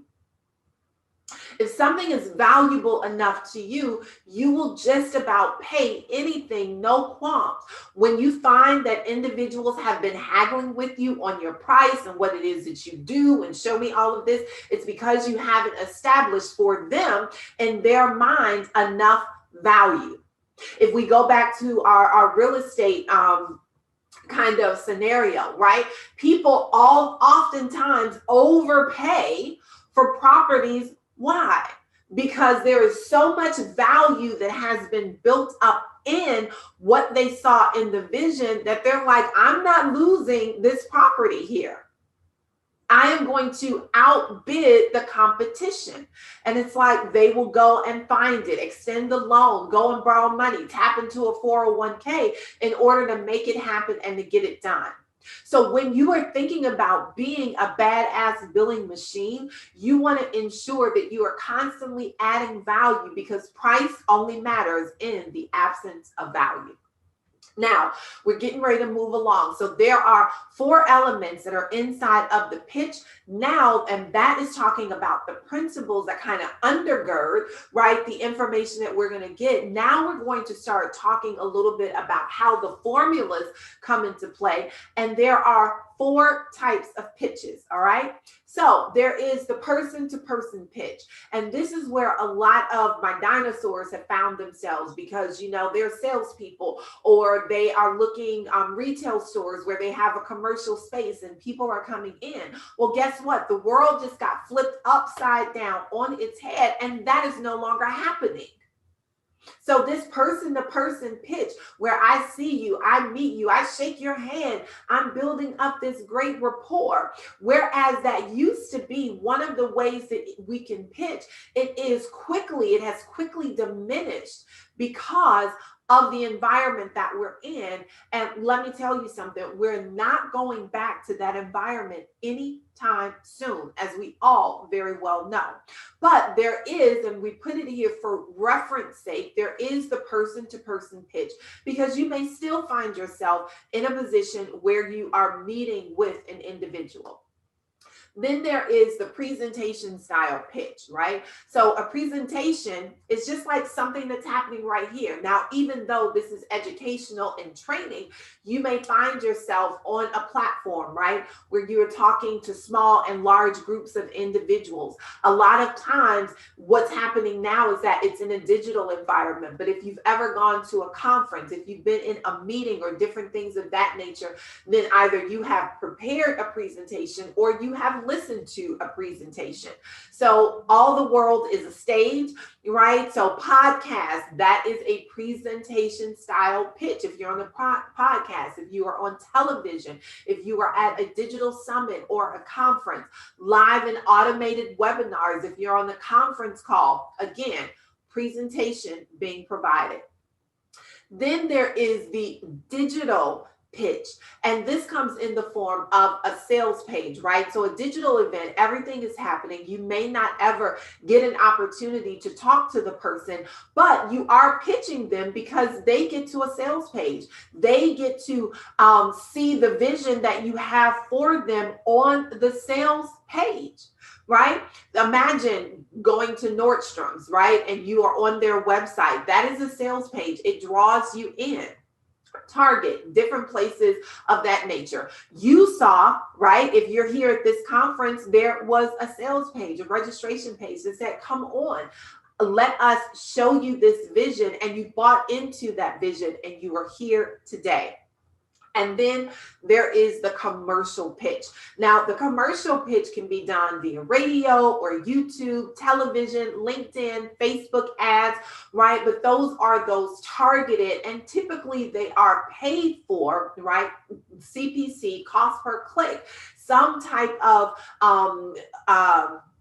paid advertising when you are thinking about the commercial pitch. So we have 4 different types of pitches, and you must know which one is applicable and in which situation they are applicable. And so there is a pitch workflow, and you must know when, where, and how to navigate between the pitch workflow. Right now, a person-to-person pitch is not that good. If someone is saying, oh, I'm going to meet you over at Starbucks, and people are like, yeah, not so much. Can we do Zoom? Can you call me on the phone? Can we talk about this some other way than actually meeting in person? So that may not be the best type of pitch for the environment that we're in right now. You may say, okay, is this a presentation that I'm giving? Do I need to provide a lot of deeper context, right? So you may think of a presentation style pitch. There's the digital pitch, which is just, a sales page, a landing page that individuals can get to, and they can begin to really get a great sense for who they are, what they are, and how you can support them. And then there is the commercial pitch that comes through when you are doing YouTube ads and Facebook ads and LinkedIn and Instagram ads. If you are on the radio, all of those places you can do a commercial pitch. So let's talk about each one of them. And I know I'm going fast, but I want you to get all of these different things just so that your mind can begin to expand around the different ways you can upgrade your digital presence, right? We're upgrading our digital presence. So when you have an opportunity to have a person-to-person pitch, you want to ensure that you have some type of digital book, right? So that they can have a greater sense for who you are when they leave the meeting, right? And again, we're not exchanging papers. If you've ever been to a restaurant during this environment right now, most of those restaurants have removed the menus that they would normally give you. They're saying, go to your smartphone, download the app, and you can look at the menu there. The world has changed. Restaurants have now gone online and are providing everything digitally. Why aren't you doing that? Do you have a digital pitch book that has your products or your services that you can send to an individual so you don't have to have that exchange? And inside of that, you want to ensure that there is some type of order form or way that they can connect to you digitally, right? Because there is a value that is going to be there, but remember the principle that price only matters in the absence of value. All right. So in a presentation style pitch, and this could be in front of large or small audiences, you want to ensure that you have a pitch deck. Now, what we're seeing right now on the screen is not a pitch deck. This is actually a presentation deck because we're going through information, but your pitch deck, we'll talk about a little bit later, should have some very important elements in it, but it is also a visual way that you can stimulate the person so that they can follow you both visually and through the auditory way, which is hearing the words that are coming out of your mouth. And of course, inside of that, in your pitch deck, you want to have some type of order form, a way for them to be able to connect with you digitally, okay? Now, in a presentation style pitch, we also talked about that this could be in a live or an automated webinar. You also want to ensure in that type of environment that you also have a checkout page. So you want to have your pitch deck, right? Which is, you know, kind of your slides of whatever content you're going through. You want to have your pitch page, which is also known as your sales page. And then you also want to have your checkout page. Now, for a commercial pitch, you should always have your pitch page handy. It can go with a vanity URL. So maybe you heard Dexter and Tanya, they said, go to upgrademyLifeLive.com. That is a quick way that individuals can get to you when you are doing a commercial pitch. So if you got a voice drop or a YouTube, you want to be able to send people to a place and have a vanity URL that's easy to remember so that they can get to. It's easy for you to remember, and it's easy for the person that you are trying to serve to remember as well. All right. Now, inside of the pitch, there are 4 elements, right? It's something about the number 4, right? And so inside of your pitch, you want to be answering the following questions. Who is this for? What am I getting? When am I going to get it? And how do I gain access? When you are putting your pitches together, these are the questions that as a potential prospect or lead, these are the things that I am asking myself. So you want to make sure that in your pitch, you are covering this. This is one of those things, it's called overcoming objections, right? But you are overcoming objections before they become objections. So it is imperative that you begin to answer these questions. Who is this for? Who is this training for? You kind of heard me say in the beginning that it's for individuals who are looking to upgrade their business. It's for individuals who are looking to go from a career into a cash flow positive business. So I'm answering those questions because someone could be sitting, well, is that person talking to me? And you want to ensure that the individual on the other side knows, yes, I'm talking to you, right? Like there's no secret here. I am speaking exactly to you. What is it that I'm getting, right? If I move forward with this action, what is it that I'm getting? And again, you want to make sure that you have the benefits and everything in there versus the feature, right? What is the vision that you are sending to someone? Well, what you get is a safe environment for your children, right? To be outside and play in.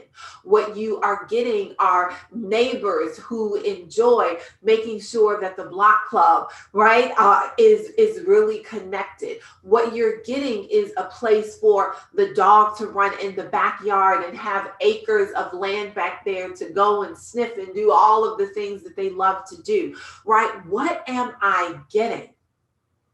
Then the next question, when am I going to get it, right? Is it today, tomorrow? There's a definitive timeline. Well, we can make this happen. We can create a closing in 30 days, right? The owner is ready to get out of here. You're ready to get in. Let's go ahead and make it happen 30 days flat.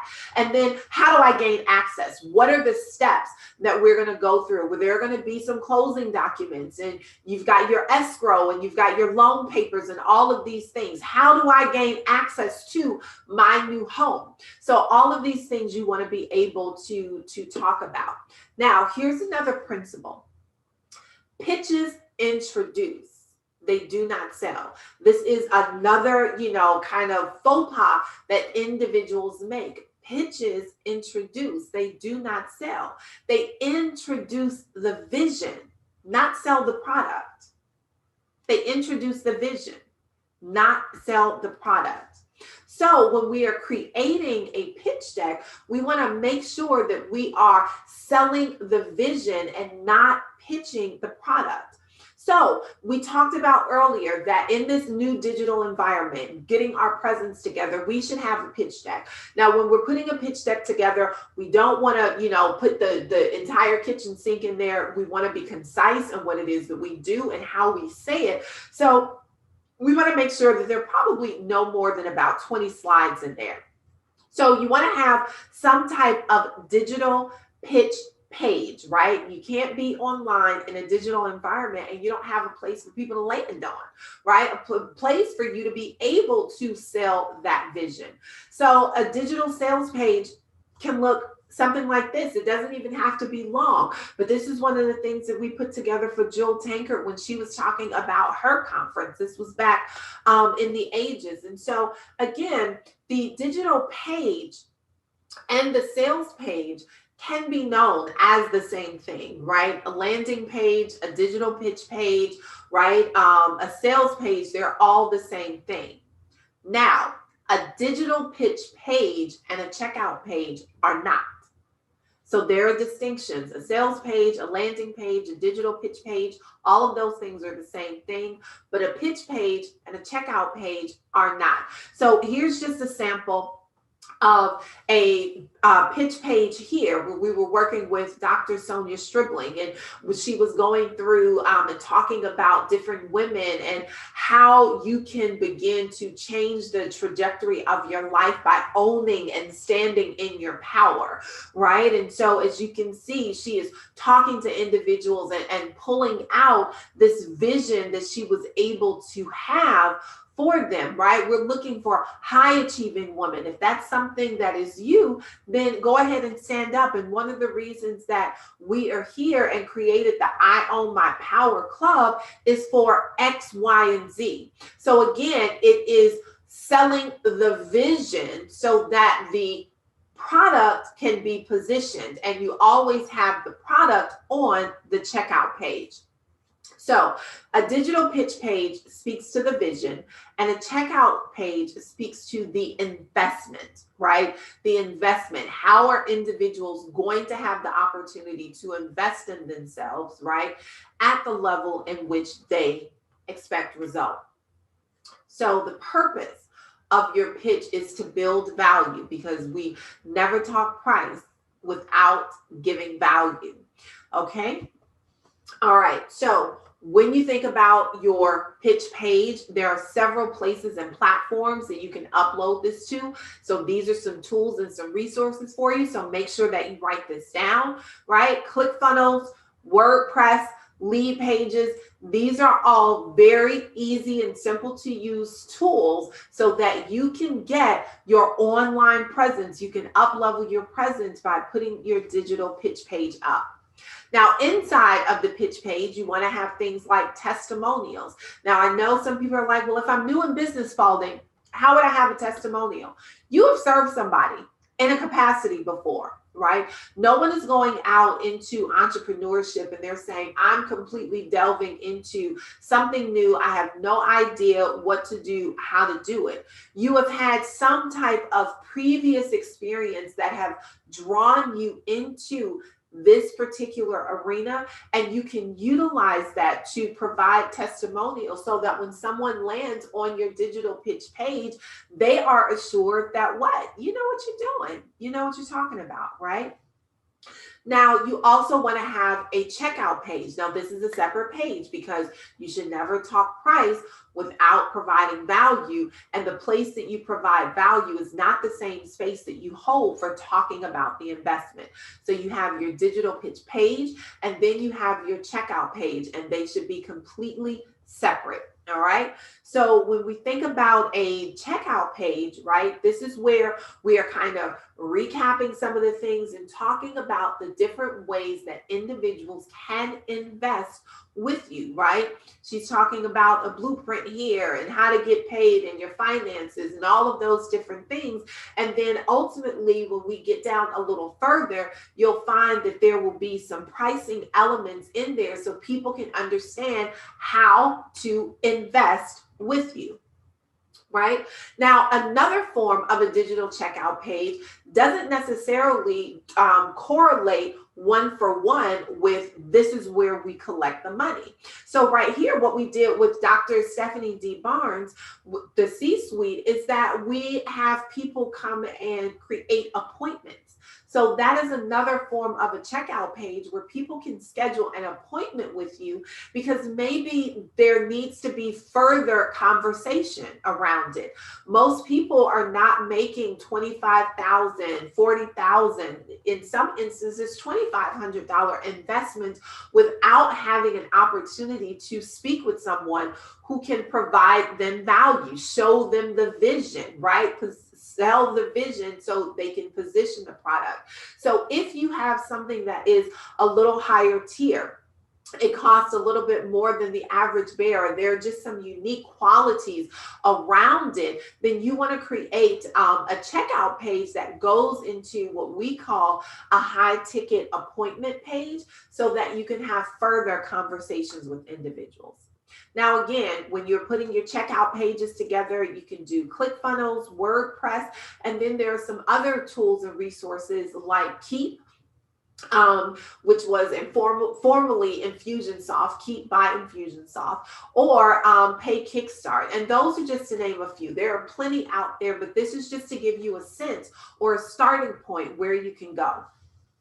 Now, you also want to have a digital pitch book, and inside of that digital pitch book, you want to be able to iterate all of the things and ways that you will provide value, the ways that you can sell the vision, right? And then how individuals can connect and get with you. Now, inside of your digital pitch book, you want to make sure that it's in PDF format, right? No, little small Word documents or anything like that. You want to ensure that it's not more than, 10, 12 pages, not shy of 2 pages, because if it's just a 1-pager, then it's not a booklet, right? It's not a pitch book. It actually is a sheet of something, right? You want to include your testimonials inside of there. So a lot of the information that they would see from your site, you want to be able to do this as well, because again, if you're thinking about your workflow, maybe you're doing an in-person pitch and you want to be able to provide them with some additional content to take home and absorb. Now, you can easily upload this online to a place like Issue, or you can put it in Dropbox or in Google Drive, but you want to have a way that you can deliver it digitally to them and they can actually download it from there. And please, you want to make sure that you take the time and print it, because not print it, but make sure that it's in color, right? Because that just upgrades everything, right? We don't live in black and white. We like colors, and colors evoke emotion, and you are pulling individuals forward so that they can take an action. So remember, this is a lot, right? This is a lot to comprehend, but the answer to who doesn't always have to be you. I'm going to say that again. The answer to who doesn't always have to be you. So as you are thinking about upgrading, right, your digital presence, upgrading your life and upgrading your business, you want to think in terms of team. You don't have to do everything. If you were the only person doing everything, it would take you forever to get it off the ground. Take a note out of Dexter and Tanya's playbook. They put together this fantastic summit, but they're not the only ones doing it. They have called on individuals, team members, and content creators, and they've curated this collection of powerhouses and authorities that said, hey, can you support us in ensuring that we can upgrade our lives? So hire a team. to put your pitch workflow together. If you're not a ClickFunnels expert, if you're not a graphic designer expert, right? Because becoming a badass billing machine requires a team. I'm sitting here right now and I've got my phone in front of me and I saw a ping come through that was a sale. Digitally, I wasn't there. They got to my pitch page, right? My digital pitch page. They got to the checkout page and they made something happen. I have a team of sales individuals that were here. You heard a little bit earlier today from Shay Brown. He was like, how to build a 7-figure sales team, right? You heard from Trevor Odds where he was talking about the mindset and the manifestation that is going to be needed in order to move forward. You heard from Andy Enriquez who was talking about how to incorporate your story into what it is that you are doing so that you can attract more and move people in the way that you need to. All of these experts have come together to ensure that you know you don't have to go at it alone.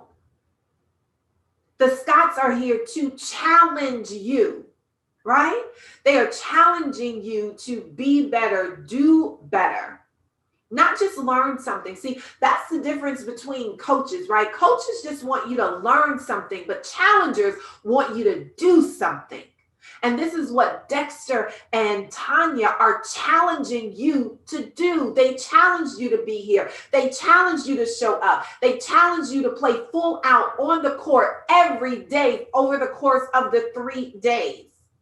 And you are here. So pat yourself on the back, but you're just getting started. It's not over with. So what is really required to become a badass billing machine as an entrepreneur? One, you need branding. You need a marketing team. You need a graphics team. You need a tech team. You need an ad copy team.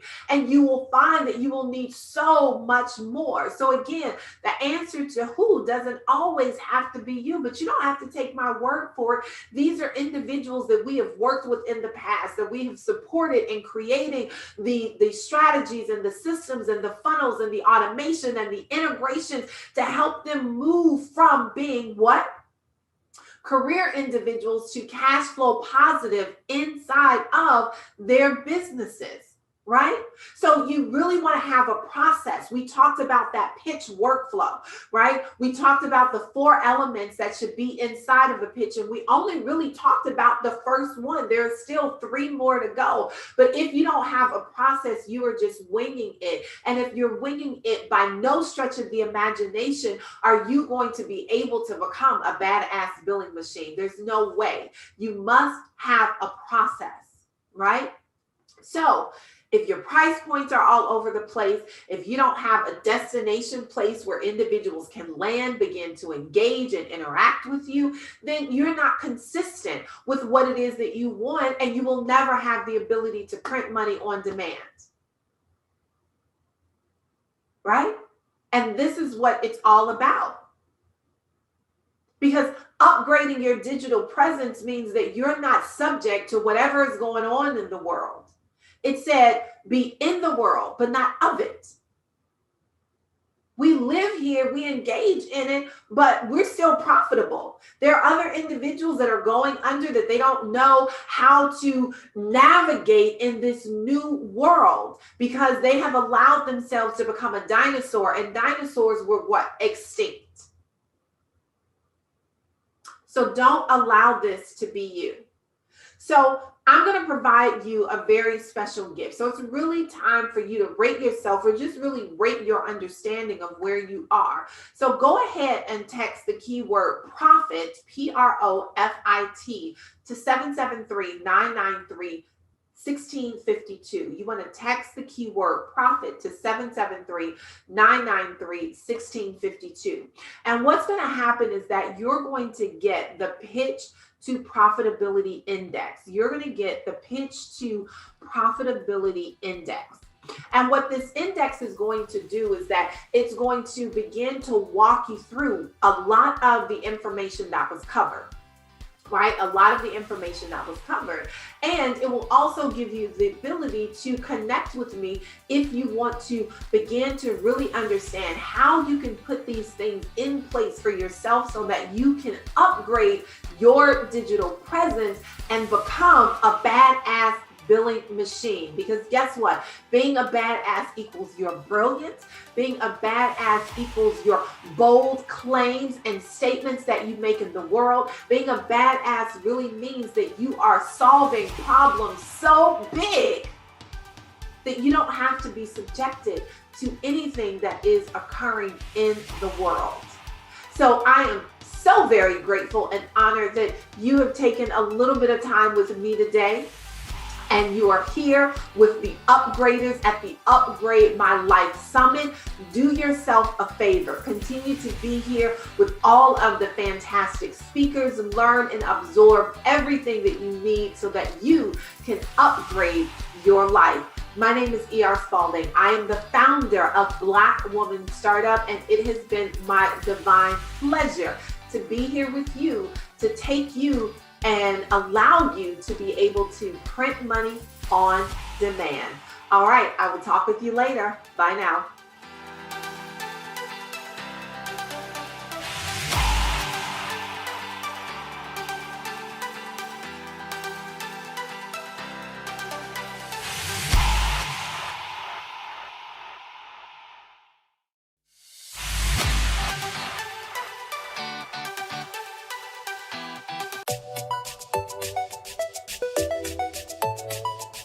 Shine, shine.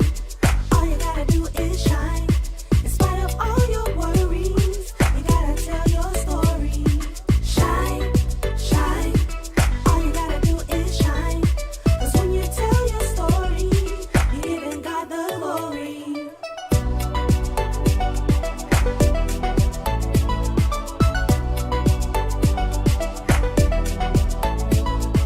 Shine.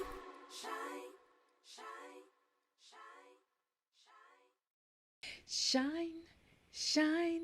Hey, everybody, it's Tanya Joyner Scott, and I'm coming here to talk to my sisters. Why? I want you to shine. I need all of you to go over to Amazon.com and get your own personal copy of Shine, an anthology of healing. I had the opportunity to collaborate with 19 beautiful women who basically shared the story, a story in their life, out of their life with all of us. And I'm telling you, it's absolutely amazing.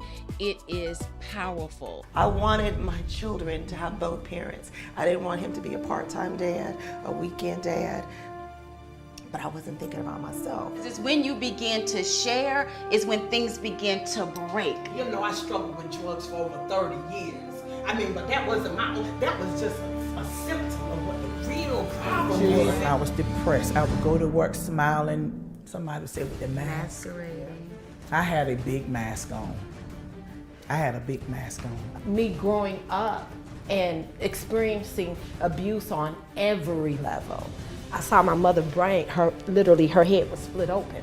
He leaned over and started touching me. I was literally confused. I believe it was from the first time he penetrated her. She had to have stitches. I'm laying there in pain. I'm 7 months pregnant. And I can't even open my eyes to see. Just going through life, not caring who I hurt. I know who I am today, and I know whose I am today. What about all them little girls I left that he did the same thing to after I left? What about the guilt of, even if you would have lost your career, look how many more, they would have at least been looking. There were times that I didn't even want to look at myself in the mirror. I'd look away. Every mirror in the house, I wouldn't even look at myself. And everyone, oh, you're so beautiful. Even at that age, I knew how wrong it was. But he told me, don't tell anybody. This is between you and me. One thing that I've come to know and realize is that exposure brings closure. And when they begin to expose to us some of the things that has happened in their life, it let me know one thing. And it showed me how true that statement is. Because now I watch them, I hear from them, I see them, and there's a confidence that's grown even the more. They're taking platforms. They're talking to women all around the world. They've been on interviews, just different things to help other people to realize and know that there's absolutely nothing that you cannot overcome and nothing that you cannot conquer yourself. And that's why I want you to get this book. Read about it. I'm pretty sure there's going to be some type of commonality that you find with more than one of these women that will also help you to overcome even the more, or even to begin to overcome at all. If you're interested, if you like to get an interview set up for Shine Volume 2, I want you to text Shine, the number 2 to 919-301-9886. See, this is so much bigger than just writing a book. It's so much bigger than just identifying and sharing your life with others. It's also going to be something that also helps you. Just take a listen. So being a part of Shine Anthology began to open up who I really was. I was learning to first love myself. Be prepared to share your truth. Just hearing the passion that she had as she described this vision that God gave her for different women to come together and tell their story. I knew that I wanted to be a part of that. The amazing feeling that I get with knowing that women all over the globe are going to be blessed from our testimonies, it melts my heart. There's purpose for my pain, because my story is helping other sisters and to realize that they too can overcome by the blood of the Lamb and the words of their testimonies. I was able to walk away and say, I am worthy to shine. I do not have to hide. I don't have to put my voice on mute, and I don't have to be ashamed because my now doesn't look like someone else's when I can look forward to my next. All right, we're ready for you. We're ready. We want to hear from you. I want to hear from you. Come work with me. Let's set up your interview on today. Send a text to 919-301-9886. The keyword to text, Shine, and the number 2. Shine, shine, shine,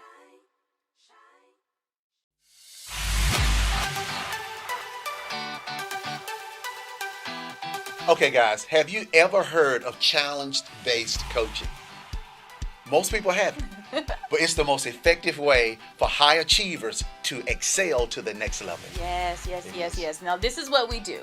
We challenge high achievers and those who desire to be. And we do this by basically pushing and pulling you, helping you to elevate to the highest and best versions of yourselves. Absolutely. And you know, most of us have been underachieving with mediocre results, but not here. This is your place to be challenged. Now, let me ask you something.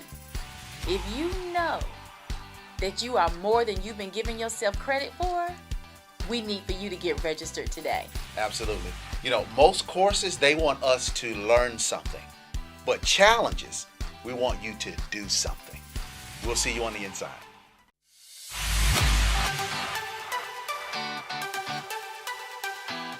Hi, my name is Tahira Ogletree, and I had an amazing opportunity to be taught by the Upgraders and attend their 8-week mastermind course, Mindset Mondays.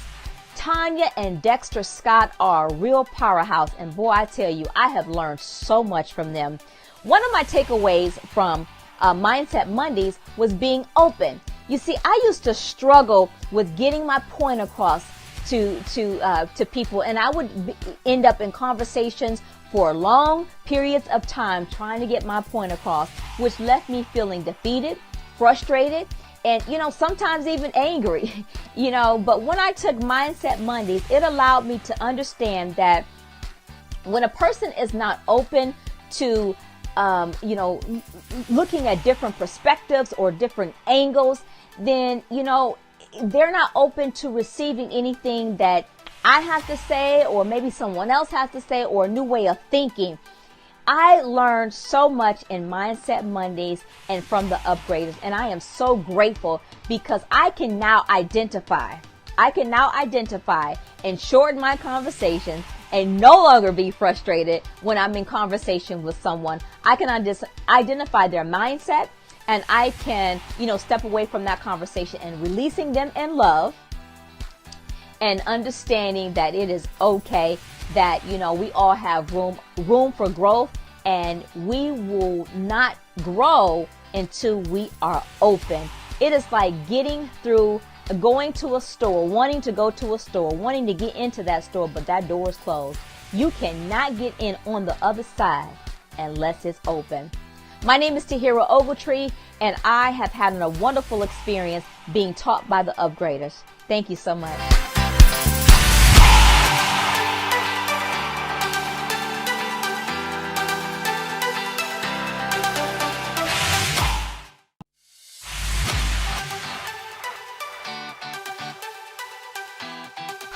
Tanya, day 2.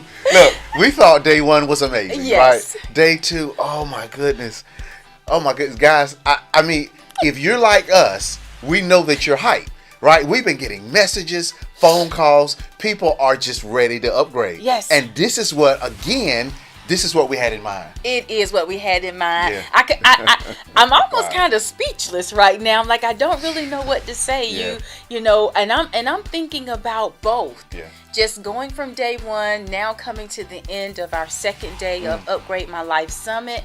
Everything that we've been hearing, all that's been released to us, is it not amazing? Amazing. How impactful is this for you? I know for us, we sit here, we kind of talk about it, hearing different things, having those aha moments. A lot of aha moments, but it just feels so good. And we again want to thank you guys for being here, but there's still more. So you make sure you come back. And you be here with us on tomorrow night as well, okay? Yeah. Because what's going to be released is going to continue only to what? Bring us that upgrade. Absolutely. Come on now. So guys, day 2, go ahead and categorize the material. So you've got day 1, you've got day 2, and let's prepare for day 3. See you tomorrow. Good night, everyone.